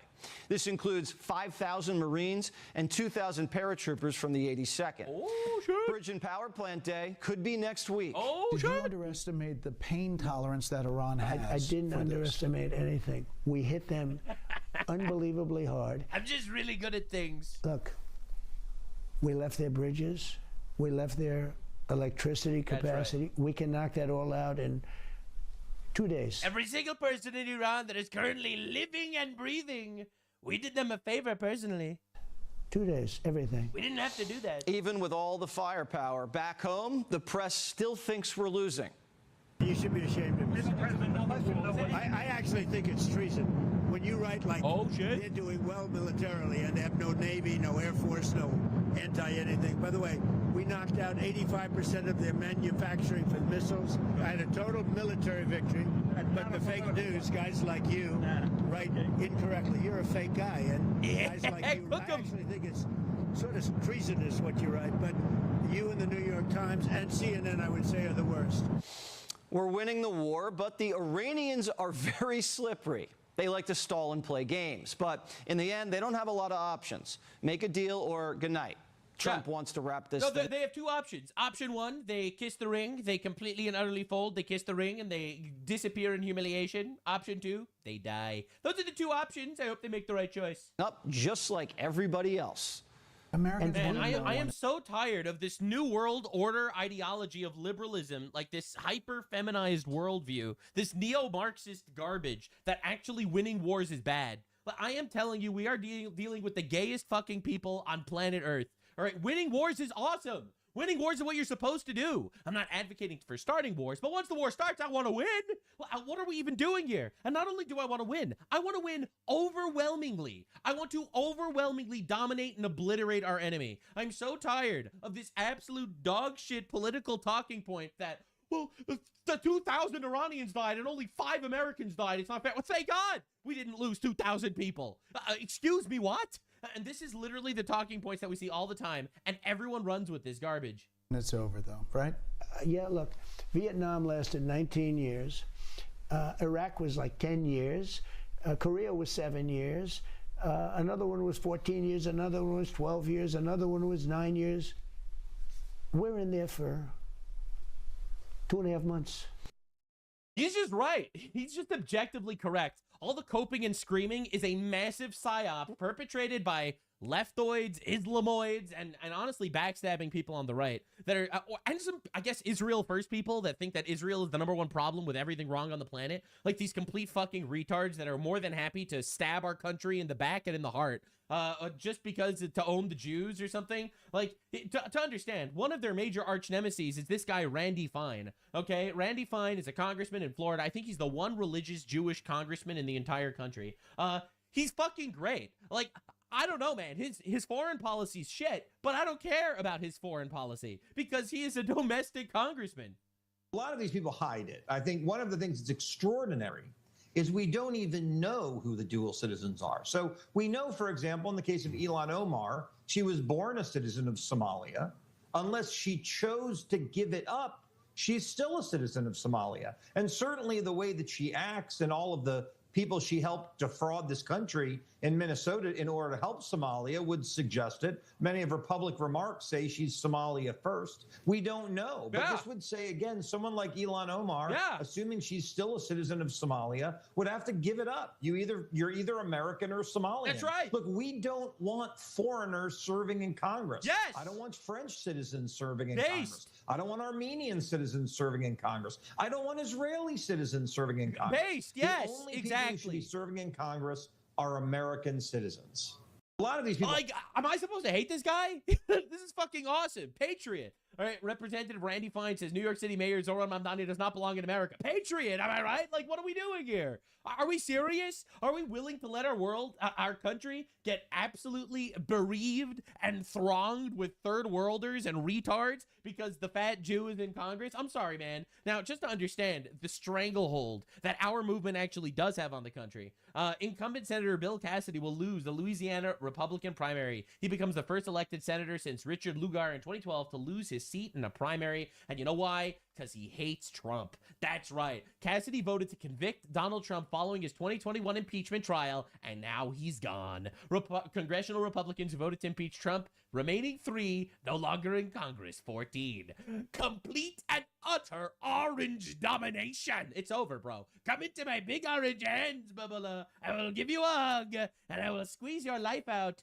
Every single person that's gonna be a backstabbing bitch that fucking hates our country, because yes, that's what giving Democrats power means. If you want to give the Democrats power, it means you hate our country. All right, there is no other perspective here. These guys are openly saying they want to pack the Supreme Court, make Puerto Rico and DC states, and just forever win elections with illegal aliens that get amnesty. All right? Sorry, bro. Sorry, bro. And this is what our country needs to do, by the way. We need to hold our politicians accountable because they work for us. And every single time they're a backstabbing anti-American bitch, they lose. And they will be terrified, and they will stay in line, and we will get radical motherfuckers that will push our country into the true golden age. All right? Just in, Trump calls Thomas Massie a disloyal, ungracious, unsanctimonious fool. All right, so Thomas Massie is currently, on Tuesday, he has his primary against Ed Galrain. Where it is, Rand Paul and Loa Boebert, 2 very difficult, highly unreasonable Republican votes, are right in the great Commonwealth of Kentucky, which I won by 31 points, parading around like fools for the worst Republican congressman in the history of our country, our party. His name is Thomas Massie. He is disloyal, ungracious, and a sanctimonious fool who almost never votes for even the best Republican values. The man running against Massie, Ed Galrain, is a true American patriot, a farmer from Kentucky, a military hero. He is loyal and MAGA all the way. Vote for Ed Galrain. Wipe away the stench of one of the worst congressmen in the history of our great party, Thomas Massie. May we never have to deal with him again. President Donald J. Trump. Now, Thomas Massie is an unbelievably popular figure. And Ed Galrain kind of came out of nowhere just with the Trump endorsement. And it's neck at neck. In fact, it looks like Ed Galrain is leading in the polls right now. Trump doesn't stop. He keeps posting images of Thomas Massie hanging out with different women. What's going on there? What's happening here? So one of Thomas Massie's ex-whammon, basically accused him of all sorts of disgusting shit, like silencing her with thousands of dollars, firing her, extorting her, allegedly. Given the community notes, so originally this Laura Loomer character, who I find a little bit retarded, not gonna lie, made this gigantic post about how Randy Fine says that he was approached by Cynthia West, Thomas Massie's accuser, last year in Florida about Thomas Massie, with alleged financial ties to Iran. Representative Randy Fine revealed to me that he met Thomas Massie's ex-girlfriend, etc., yada, yada, long thing. There was a community note here that said that that's unconfirmed, and bro just came out and confirmed it. And he was like, no, actually, that's just true. Actually, that is confirmed. Given the community notes on this post, I'm publicly confirming that, yes, that did happen. That this guy actually did allegedly get funds from Iran. Now, if you look at Thomas Massie's top donors, now, honestly, if you've been paying attention, this shouldn't surprise you. If you look at the top donors to Thomas Massie's campaign, based Republican, am I right? They're all Muslims. Marouk Zaid, Marouk Sam, Marouk Rani, Marouk Muhammad, Marouk Rania, Marouk Zaid. These guys are his top donors, each of them donating $7,000 at a time. Pretty funny number, honestly. And that's basically what we're looking at. That's what we're looking at. We're looking at who's propping this guy up. I wonder what his values actually are. Terrible news for Thomas Massie, by the way. Iran announced that the Strait of Hormuz is open to all ships. Just absolutely horrifying news for Thomas Massie. Now, Ro Khanna, third worldist slime, by the way, all right, says Thomas Massie is a man of character. He's the type of congressman our founders envisioned. Oh, sure, our founders, Ro Khanna. All right, I hope his constituents will see his courage, independence, sincere love. Right, so, and a quote from the New York Times. So you have the New York Times and the most third world of congressmen supporting Thomas Massie to be a Republican. Why? Weird. Stephen Miller says, Khanna is most well known for 2 things: supporting the third world resettlement in the U.S. and supporting Thomas Massie. Make of that what you will. So this guy, John Doyle, dropped a 2-minute bomb going through every single time Thomas Massie voted against Republican interests. Oh, you think Thomas Massie should actually vote for ICE funding? You freaking Shabbos Goy Jew cuck. Go kiss the wall. Thomas Massie doesn't take money from...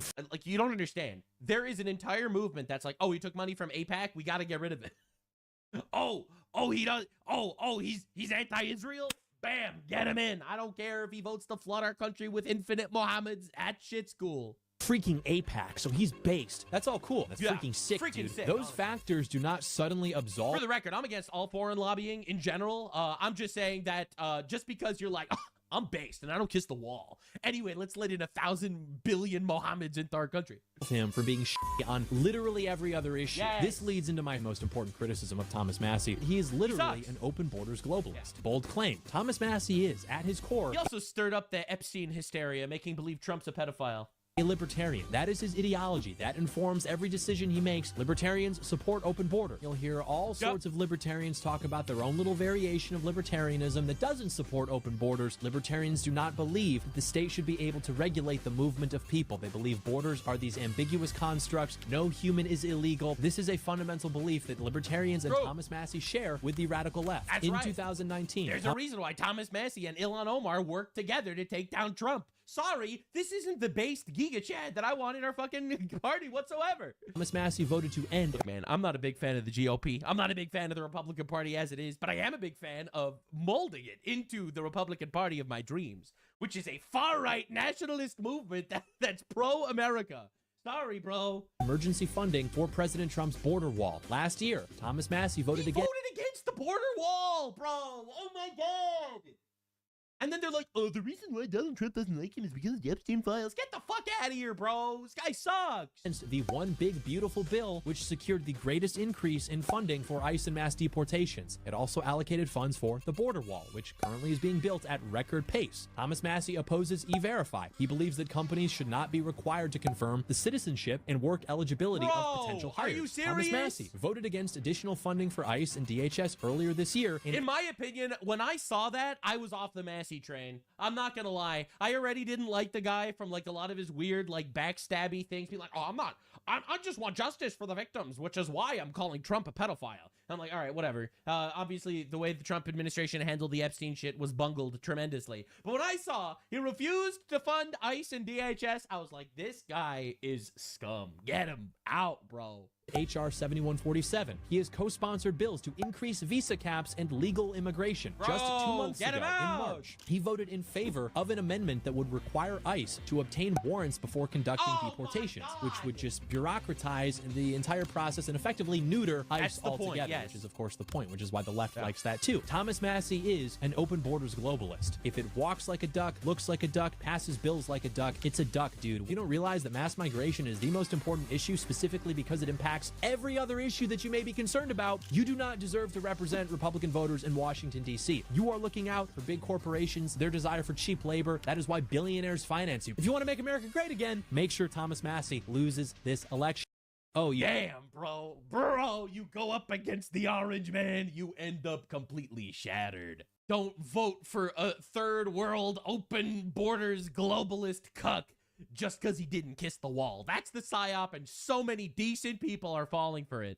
We, in America, have no interest in being polite and orderly caretakers of the West's managed decline. Marcus Rubius, first of his name, 48th President of the United States of America. And now, speaking of the West's managed decline, we gotta talk about England. All right, to all the Democrats who think Trump is a dictator, let me introduce you to an actual dictator. This is Queer Stalin. He is the Prime Minister of England for now, but not for very long, because he is stepping down. So, yesterday, there was a massive, massive rally where people basically stood up to fight for England, because England is being ravaged by third world orcs. Ravaging and raping hobbits by the handful. And the government is literally designed and put defenses in place to make sure the orcs can keep raping. This is just so sad. It's so fucking sad. So anyway, look at bro getting eviscerated here. So first, he's like, well, we're not going to close the border to illegal rapists, but we are going to close the border to Americans that want to voice their opinions on how we're getting raped by orcs. Tomorrow's march in London is a reminder of what we're up against in the battle of our values. That's right. The values of making sure the little white girls get raped. Now, that is an important value for queer Stalin, and he is going to make sure that that lasts as long as it can. The organisers, including convicted thugs and racists, are peddling hatred and division. Hot take, racists are way better than rapists. Sorry, bro. If I have to choose between the two sides, I'm going to pick the racist every time. Plain and simple. Their goal is to convince people that Britain's problems are caused by those living alongside them. True, they are. True, very true. But that is not... Those alongside them specifically being third world rapists, by the way. Let's just understand who this brother is defending. The Britain that I know. Not the Britain This is I a know. country built on decency, fairness... That's and right. We have to make sure every rapist has the right to rape. That's right, ladies and gentlemen. If we don't let the rapists rape, how are we better than them? Respect. A country that is at its best when people from different backgrounds come together in common purpose. It's at its best when there's an Islamic terror attack once a week. Now, the reason is simple. Who are we to stop Islamic terror attacks when that's their culture? All cultures are equal. This is our country, with a majority who share Our country, says Kami Mommy over here. those values. A majority who may not always be as loud, but must always define who we are. You just lost your election, So, bro. My government will not stand in the way of peaceful protest, but we will act decisively against hatred. Wow. We will Whatever use that the means. full force of the law when that hatred manifests as violence. And we will ban those coming into the UK There it is. who seek to stir it up, There it is. as we have done already. We will ban people for being anti-rape, but we will not ban the rapists. So obviously this did not go over very well at all. He got flamed for this. And in fact, little foreshadowing for a little bit later, Keir Starmer has announced he is standing down as Prime Minister. And we will get to that a little bit later, because first I have to show you what had that happen. So this is just a nice visual of British police on the way to make sure the 12-year-old rape victim isn't Islamophobic. Very important for you to understand the priorities of this government. So let's just lay the groundwork here. All right, the UK free speech crackdown sees up to 30 people a day arrested for petty offenses such as retweets and cartoons. That's right. If you retweet something Islamophobic, you might be going to jail in England, and they're arresting 30 people a day. UK is a prison island. Elon Musk gets involved. More people are arrested for speech offenses in the UK than any other country. All right, this is supposed to be someone that shares our values. Get out of here, bro. All right, so then Elon Musk also retweeted this tweet from Gavin McInnes. One of the reasons why the elites ignore the Muslim grooming gangs is they simply can't handle the levels of horror these attacks reach, such as nailing a girl's tongue to a block of wood while she's raped, having them dig their own graves, drenching them in gasoline, branding girls' asses with M for Mohammed, raping girls under the Pakistani flag. The list goes on. It's much easier to assume we're lying and the problem isn't real. And this got retweeted by Elon Musk. So the libtards are out here being like, whoa, is Elon Musk retweeting right-wing racist propaganda? This tweet with its extreme claims caught the attention because Elon Musk reposted it. I asked Gemini if these claims are accurate. It assured me they're not. I then asked Grok, which replied that the first four are in fact accurate, and it provided details and sources supporting its response. So I went back to Gemini, copy and pasted Grok's reply into a prompt, and asked Gemini what it thought about what Grok just told me. Gemini's response was, I stand corrected. I apologize for my previous response. I attempted to separate the fact from social media exaggeration, but failed to properly verify the depth of the horrific testimonies from the actual trials. Like Operation Bullfinch or other inquiries, the details you said from Grok accurately reflect the devastating and brutal reality of what these victims endured. So just understand how deep the PSYOP is going. Elon Musk retweets these horrible things that happen. This guy's like, that can't be real. That's just too brutal. He puts it into Gemini, you know, Google's AI. Google's AI is like, no, that's not true. That's Islamophobia. Asks Grok. Grok provides sources and evidence for how every single one of them is true. He puts it back into Gemini, and Gemini's like, oops, my bad. Oopsie poopsie.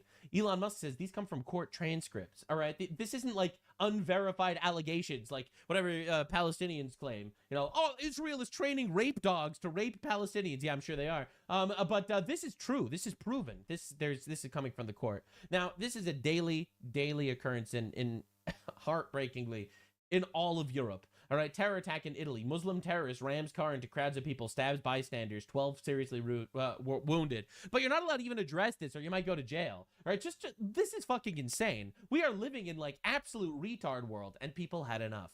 So this video is not the actual march. This is just people heading to the gathering point of the march. Okay, understand the scale. On the march. Here we go. People are just tired. Understand the scale, man. So after the Reform Party was humiliated in labor in the elections, that's the libtards, Keir Starmer smeared the Unite the Kingdom rally as an extremist event, banned conservatives from entering the country, but this is what it was. Look at this. Look at that. Oh my God. Holy shit. Lowballing, that's hundreds of thousands of people, man. You know, Tommy Robinson, who's basically leading this march, says we want our country back. Millions are in attendance. We're on the march. We're walking up towards Trafalgar Square. The crowds go. Parliament Square is already full. The crowds stretch from here to Euston Station, apparently, which is miles. Okay? And miles. This is the biggest event in British history. This is the moment, a turning point for Britain, a message to the leaders. Britain's ready for the fight. All right? People are up. We're awake. And we're not going to back down. God damn, it's just insane. We want our country back. Elon Musk retweets this. The thousands of British people imprisoned merely for social media posts or speaking their mind need to be released. No more prison island. Bro, this has 436,000 likes and 13 million views. This is unbelievably massive. All right, so the media, the leftoid media, is doing their absolute best to downplay it. An estimated 50,000 attendees are taking part in the rally. Please. Please. We see the footage. What are we doing here? All right. And then Piers Morgan, libtard extraordinaire, who supports the rape of British girls from Islamists, it seems, says 50,000. Wow, that's 2,950,000 fewer than Robinson claimed at his last march. Poor Tommy. Utterly humiliating. Hope he's okay. Man, I really hope we can get more third worlders to keep raping British girls. That would be fucking awesome. No, actually, Piers, you don't understand. This is just the line of men waiting to sleep with your wife, okay? Pierce is an attention-seeking sausage. Here's some attention again, Pierce. Happy to do you a favor, proving again how much of a total sausage you are. Enjoy another public humiliation. Hope you're watching the live. This is crazy, okay? And this is a lot more than 50,000 people. My God. Look at that. It just keeps going. It just keeps going. Just keeps going. All right, so now let's see how the left is responding to peaceful assembly.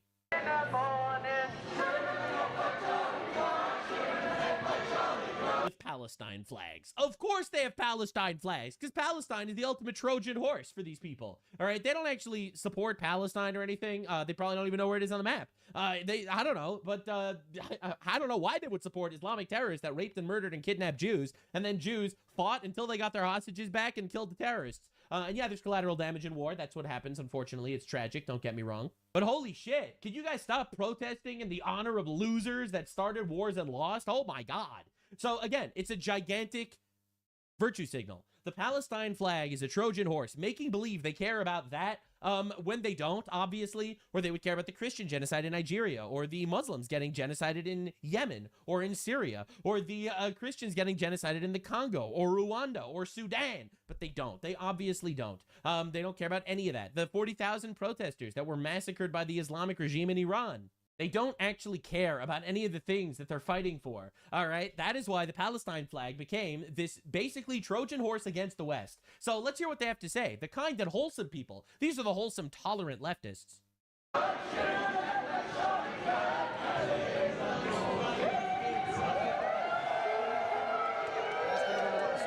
me, should we shoot Tommy Robinson in the neck? Okay. Get your clip elsewhere. So they've just said that they want to hang Tommy Robinson and shoot him in the neck like Charlie Kirk. It's getting very aggressive. That's the left. The right is like, hey, we really don't like when you rape our children. Maybe we should actually change our border policies to prevent third world migrant orcs from raping our kids. The left is like, we need to just kill all of you now. Right? Just understand this is how the discussion ends. They're there with their Palestine flags saying that we love peace and kindness and shit like that as they chant shoot him in the neck like Charlie Kirk. All right, you don't understand the level of evil we're dealing with across the West, but it's insane. Now, the elites hate this, bro.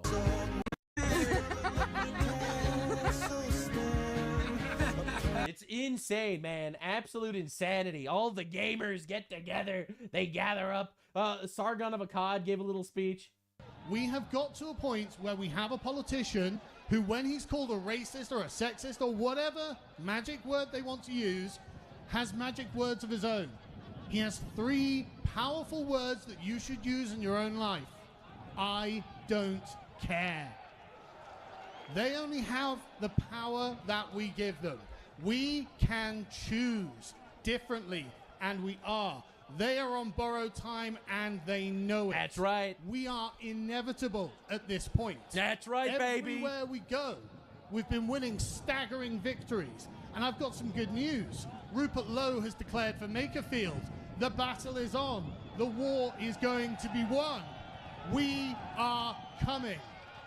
That's right, baby. Everyone's waking up. Everyone's paying attention. Even Nick Shirley, the guy. He went to London. He went to London, baby. London time. All right, he goes up to the stage, and the Patriots are chanting USA, USA as Nick Shirley takes the stage.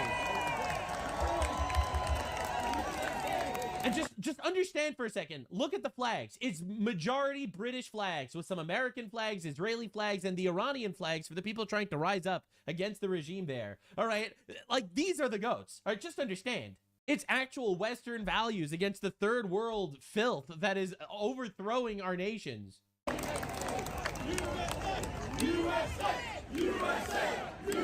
Wow, British patriots actually like the United States of America as opposed to the Islamic communist alliance that fucking hates us and wants to kill us? Go undercover. Just look how insane that is. All right, so this is crazy. London! There he is. It's the fraud guy. Oh, baby, the British government about to leer a lesson. Today I've walked with some of you here, and as I was walking, one sign really crossed my mind. There was a sign today that said we did not vote for open borders, digital ID, two-tier policing, higher taxes, loss of free speech, pedophiles in politics, higher cost of living. Now your media will call you far right and your prime minister will call you guys dangerous. But the ideas of freedom of speech are not dangerous, or the idea that you want to know who your neighbor is does not make you dangerous. It means that you have common sense. We live in a world where common sense is becoming somewhat abstract to have. A lot of people don't have it these days. In the United States, we let an entire state commit billions of dollars in fraud because we were afraid, our politicians were afraid of being called racist or Islamophobic for speaking out against the fraud. That's our boy! Here in the United Kingdom, you guys had not just being afraid of being called out. All right, these guys are going to jail for it. You don't understand. Women be raped by gangs of men, and your politicians allowed it because they're afraid of being called a racist or Islamophobic. That does not make you a racist for speaking truth. No one should have to worry about where their tax dollars go.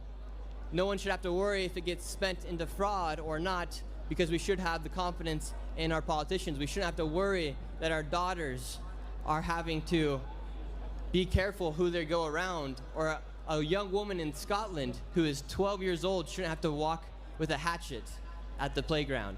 I've been coming here to the United Kingdom for some time now, and each and every single year these marches get bigger and bigger and bigger. I think it is time that your Prime Minister and that your government takes heed to your words and takes heed to the caution that you guys are giving them, because change is inevitable here inside of the United Kingdom, and it doesn't need to be done because... Bro, Nick Shirley, he got tired overthrowing politicians in the United States. He went to overthrow some politicians on Prison Rape Island. Everyone should have the right to say what they want and have the freedom of speech. And may God bless you all. And thank you, Tommy Robinson. Yeah! That's our boy. That's Nick. That's our guy. So let's see how the media is covering this. This little protest. Put them in a vehicle and get them to the custody suite. So it is difficult if you're, as you see there, bang in the middle of that group of people, and something happens, you need to step in. Right. You then got to get yourself somewhere where a police vehicle can get to, which isn't. Right. If something happens over there, how's the traffic is bad with this people.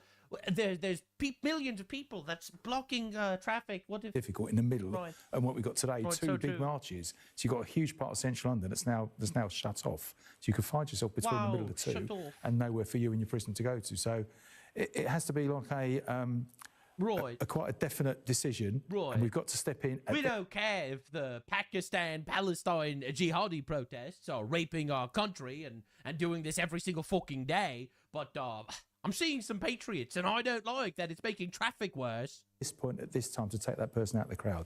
But 11 arrests so far, huge crowds already, as we can see, going right the way back along. Stewards at the front. The stewards will manage the crowd. It's so crazy when you see like the difference in like flags, all right? It's just insane. You look at like the Palestine protests, these people dressed in like the keffiyehs and the hijabs, holding like bloody posters and like it's the Sith. They look like the fucking Sith retards. And then you got the other people, bright colors, holding crosses, proclamations of faith. It's insane. Now, if operationally, if there were a skirmish that broke out, I'm just speaking hypothetically, in the middle of this, what will happen? This big street here, of this big throng of people, how would police deal with that? Oh my You go in. You have to go, but you would go in almost with your team. Other than oh my so God. you're looking at it from, I mean, we're showing people aerial pictures here from the helicopter. Oh no! Just talk us through how police How are would getting we deal with the From traffic? ground Would be level, awful. If you're standing at one of these, obviously, sort of officers on the road junctions there, and that's the bottom of the Aldwych. So they're coming along the Strand now, as I mentioned earlier. Lyceum Theatre's just up on the side there, coming down the Strand towards Trafalgar Square, Waterloo Bridge behind them, so a significant number of people. If some sort of confrontation or fight starts in the middle of the group, then ordinarily you're just aware of like raised voices and people moving away. So you're aware there's like a fracas going on in the crowd. So you try and get a position. It would be awful. An entire nation descends on the Capitol to demand change. Media, what about the traffic? Unfortunately, that's just where we're at right now. And of course, Keir Starmer announced that he is standing down as Prime Minister. Everyone who turned up today and behaved impeccably ended this tyrant. Thank you. 87,000 likes. Dude, just unbelievable. It's time to restore Britain. The left is losing everywhere. Absolute shambles. They're losing domestically. They're losing in England.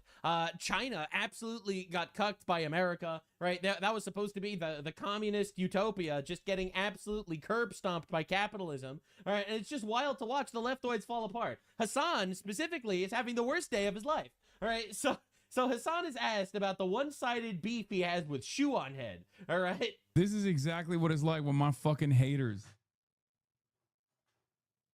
in the very unbelievably rare occasion, come up to me IRL.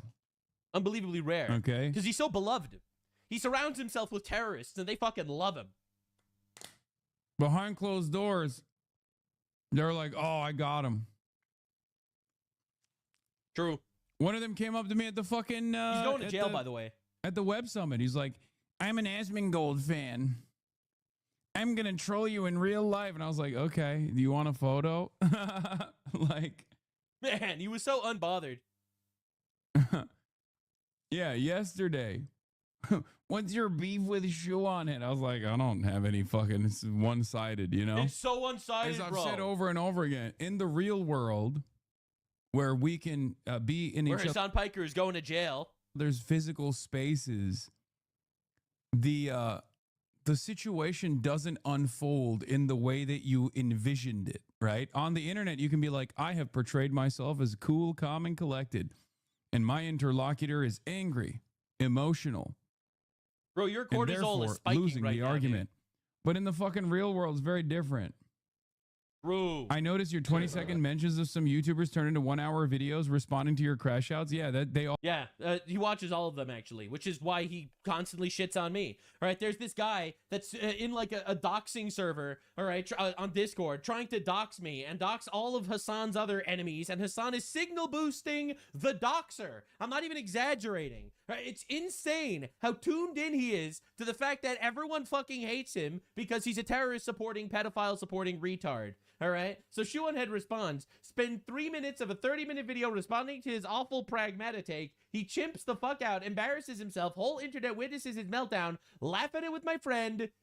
She crashed out, one-sided beef, 555, come on now.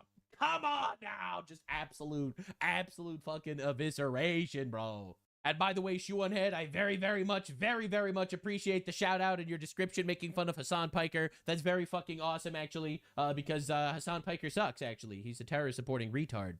And his awful pragmatic take, by the way, that everyone's making fun of him about, bro, his awful pragmatic take is him being like, you should not have children, actually, and not have a family. You should go commit domestic terrorism instead. And the funniest thing is, like, he spends 6 minutes talking about, I'm not crashing out, I promise. I'm not gonna play the whole thing because I have mercy for your sanity, but like, dude, it doesn't stop. Look at this. Ridiculous thing to do. We're doing political commentary here. Who gives a shit?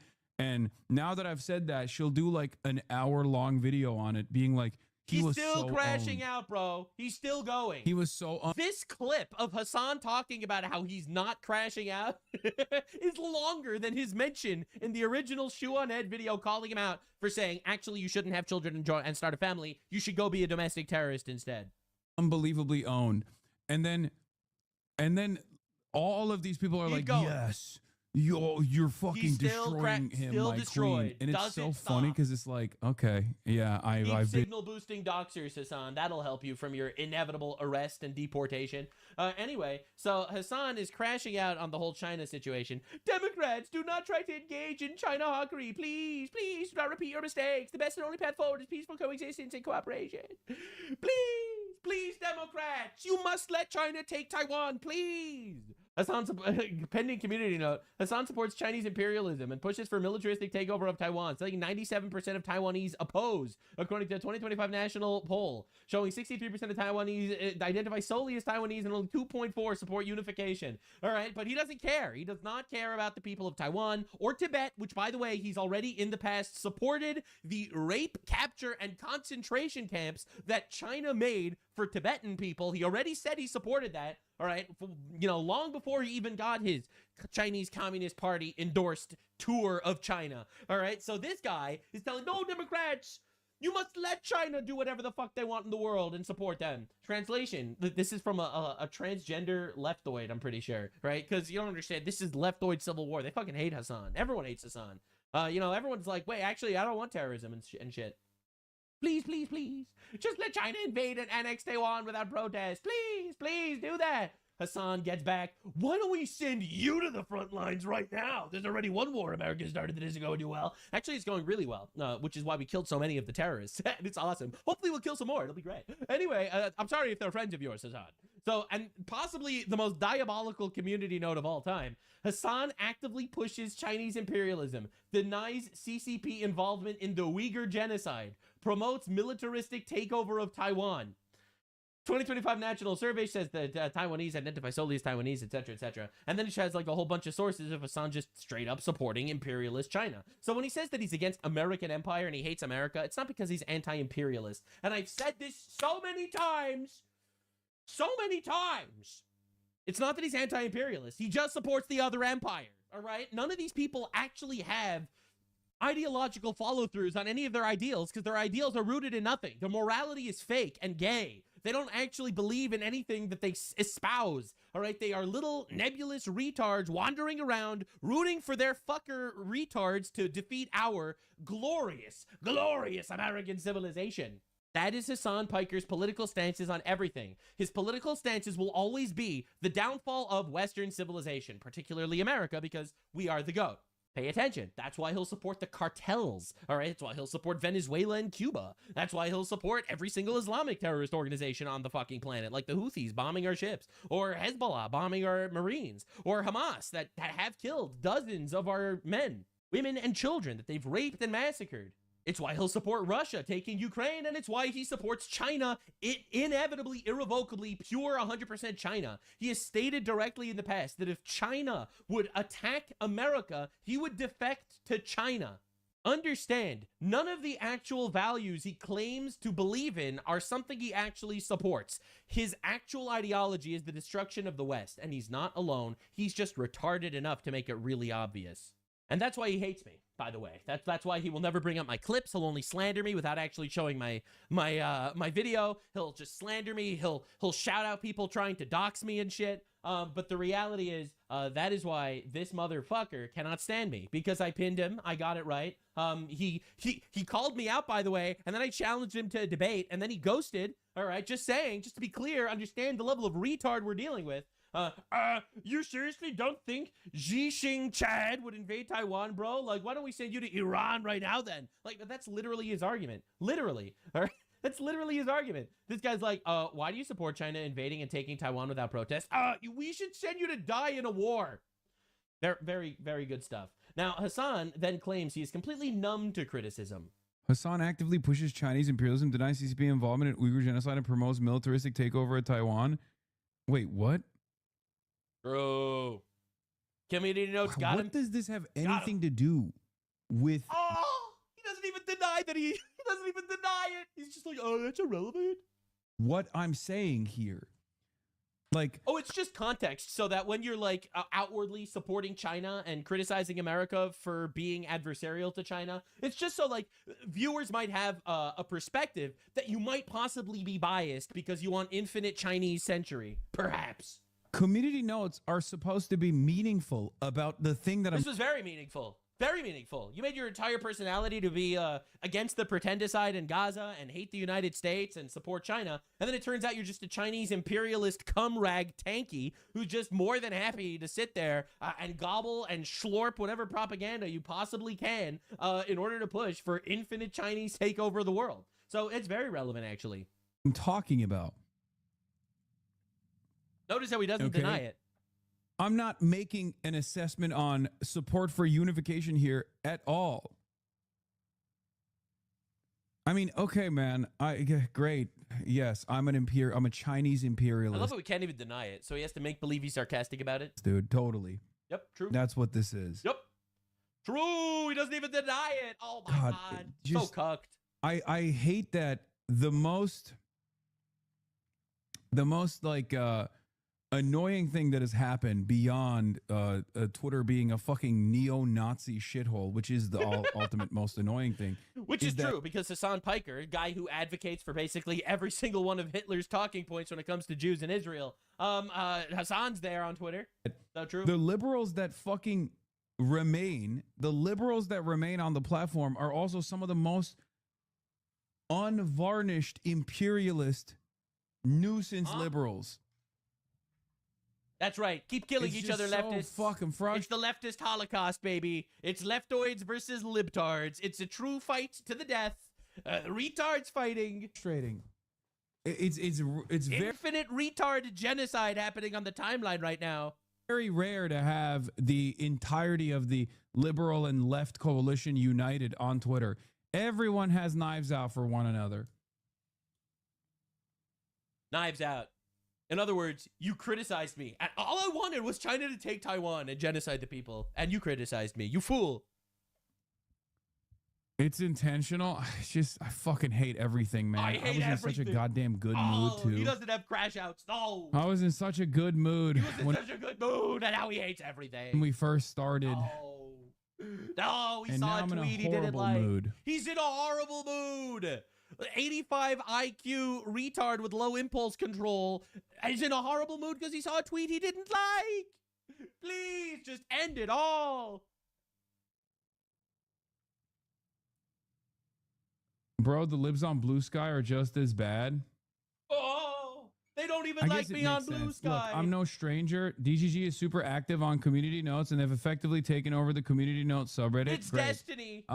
Fantastic. Good for them. I don't know what else to say. Nobody gives a fuck about community notes on Twitter. Clearly you do, because you're in a terrible mood right now by your own admission. Other than the people who are making the community knows on Twitter. That Clearly little you chick seem is a to care. deorbiter, by the way. That's why they're hitting you so hard. No, I know. I know. I'm only getting criticized by bad faith people. Yeah. So anyway, this is pamphlets. This is a communist Islamist news site, by the way. All right, saying no, China has no democracy. Yet every city has a subway. That's right. Democracy is when subway. Community notes, that's actually not true. The largest Chinese city without a subway in 2026 is Linyi. Population of 11 million, no subway. So it's like, A, not true, B, retarded as fuck. All right, now Hasan Piker, you know, he actually got an LA mayor candidate who's losing miserably, by the way. An LA mayor candidate on his stream, which he is promoting, by the way. Of course, he promotes the foreigner every single time. In every single election, every single time, Hasan Piker will, without fail, vote for the foreigner. The one that wants infinite communism, to take money away from the people that earn it and give it to the people that don't deserve it, and bring in complete fucking retards into the country. That will be 100% of the time exactly who Hasan endorses. So Hasan does endorse her, but the craziest part is, first, he makes sure she passes the purity test, and it's insane. It doesn't stop. It's really long. Basically, it's an entire interview about Palestine. She's running to be the mayor of Los Angeles, bro.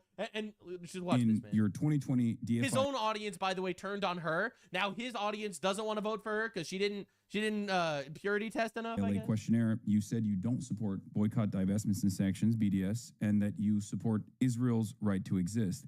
Has your stance changed since then? And do you believe Israel has a right to exist in its current form? I love how this guy has a mayor candidate for Los Angeles on his stream, and he's like, so your thoughts on Israel's right to exist? It's an ethno-state that's currently being investigated for genocide at the International Court of Justice. You know, yes, I do believe that Israel has a right to exist. Gay communist answer, by the way.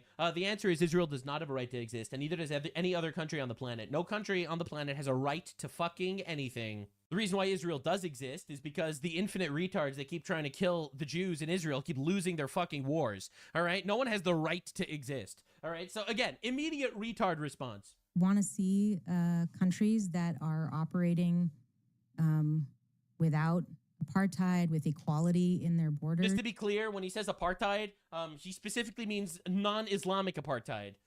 Because you do realize that in China there's apartheid, not Islamic, but in China there's apartheid, in Turkey there's apartheid, in Pakistan there's apartheid. Every single Islamic country there's apartheid. In Qatar, in all these countries there's apartheid. In Israel, ironically, there isn't apartheid. You know, a fifth of the Israeli government are Arabs, not even Jews. So that's bullshit. That's one. And two, in regards to ethno-state, Japan is an ethno-state. Korea is an ethno-state. All right, China's an ethno-state, but no complaints about any of those ethno-states. All right, like you have to understand exactly the game that this retard plays, because words mean nothing to him. He uses them as weapons. I come from a country, from India, which is great. You know, now great. Let's get an Indian mayor of Los Angeles, ladies and gentlemen. You know, operating through Hindu nationalist principles, and I'm deeply critical of it, and I'm critical of that when it happens everywhere. Wow. I love how she says my country. She's running for mayor in the United States of America and refers to India as her country. Just understand this, man. Do you believe that Israel is an apartheid state then? I think that it is. Yeah, I think that they're not treating people fairly, that they're treating people unequally. I do believe that. And I'm critical of that. But yeah. Okay. Not enough. It's not enough. In February 2024, the SALA censured you for accepting the endorsement of Democrats for Israel LA, a group that has openly opposed a Gaza ceasefire. Knowing what we know now and seeing the videos of Gaza in ruins, do you disagree with that endorsement? Would you still seek it out at this point? What's your has he your doesn't attitude stop, by the shifted? way. And if This so, purity testing goes on for like another hour. Why? Yeah, you know, I wouldn't seek it out now. And I've spoken out against the violence in Gaza. I was the co-author. By the way, you want to hear a really funny statistic that'll immediately rape your mind? Did you know that according to the United Nations, 70% of buildings in Gaza were destroyed? Yet only 1% of people in Gaza were killed. Those buildings were supposed to be full of people. Why aren't they dead? That's so weird. They destroyed 70% of the buildings. They only killed 1% of the people. That's so weird. It's almost like they specifically evacuated the people to prevent them from dying. Literally the worst genocide ever. A ceasefire resolution at City Hall never was voted on, but I co-authored it. And I co-authored it. I do virtue signal for Palestine. The violence against Palestinians in the building. No. And I remain deeply, deeply concerned. I'm concerned. I have so much concern in my heart. Anyway, by the way, for the record, this is how much time he spends on the virtue signal LARP, and then after 50 minutes of this bullshit, he's like, "Oh yeah, I endorse her completely because at least she's better than the other guys."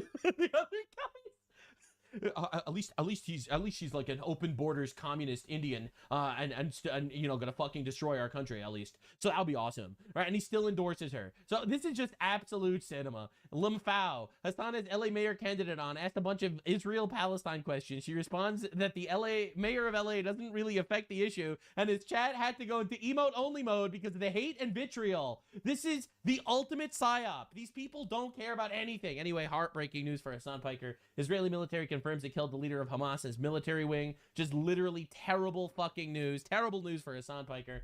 Guys, Hassan is going through a lot right now. It's just miserable. His best buddy was just killed. It is so sad. Can we get some heart emojis in the comments for Hassan Piker's best friend that was just killed? Anyway, we got Sam Harris, a libtard, by the way, says that, oh my God, Hassan Piker is like the same as Nick Fuentes. It's not true. Nick Fuentes is infinitely better than Hassan Piker. The left, unlike the right, has captured mainstream institutions to a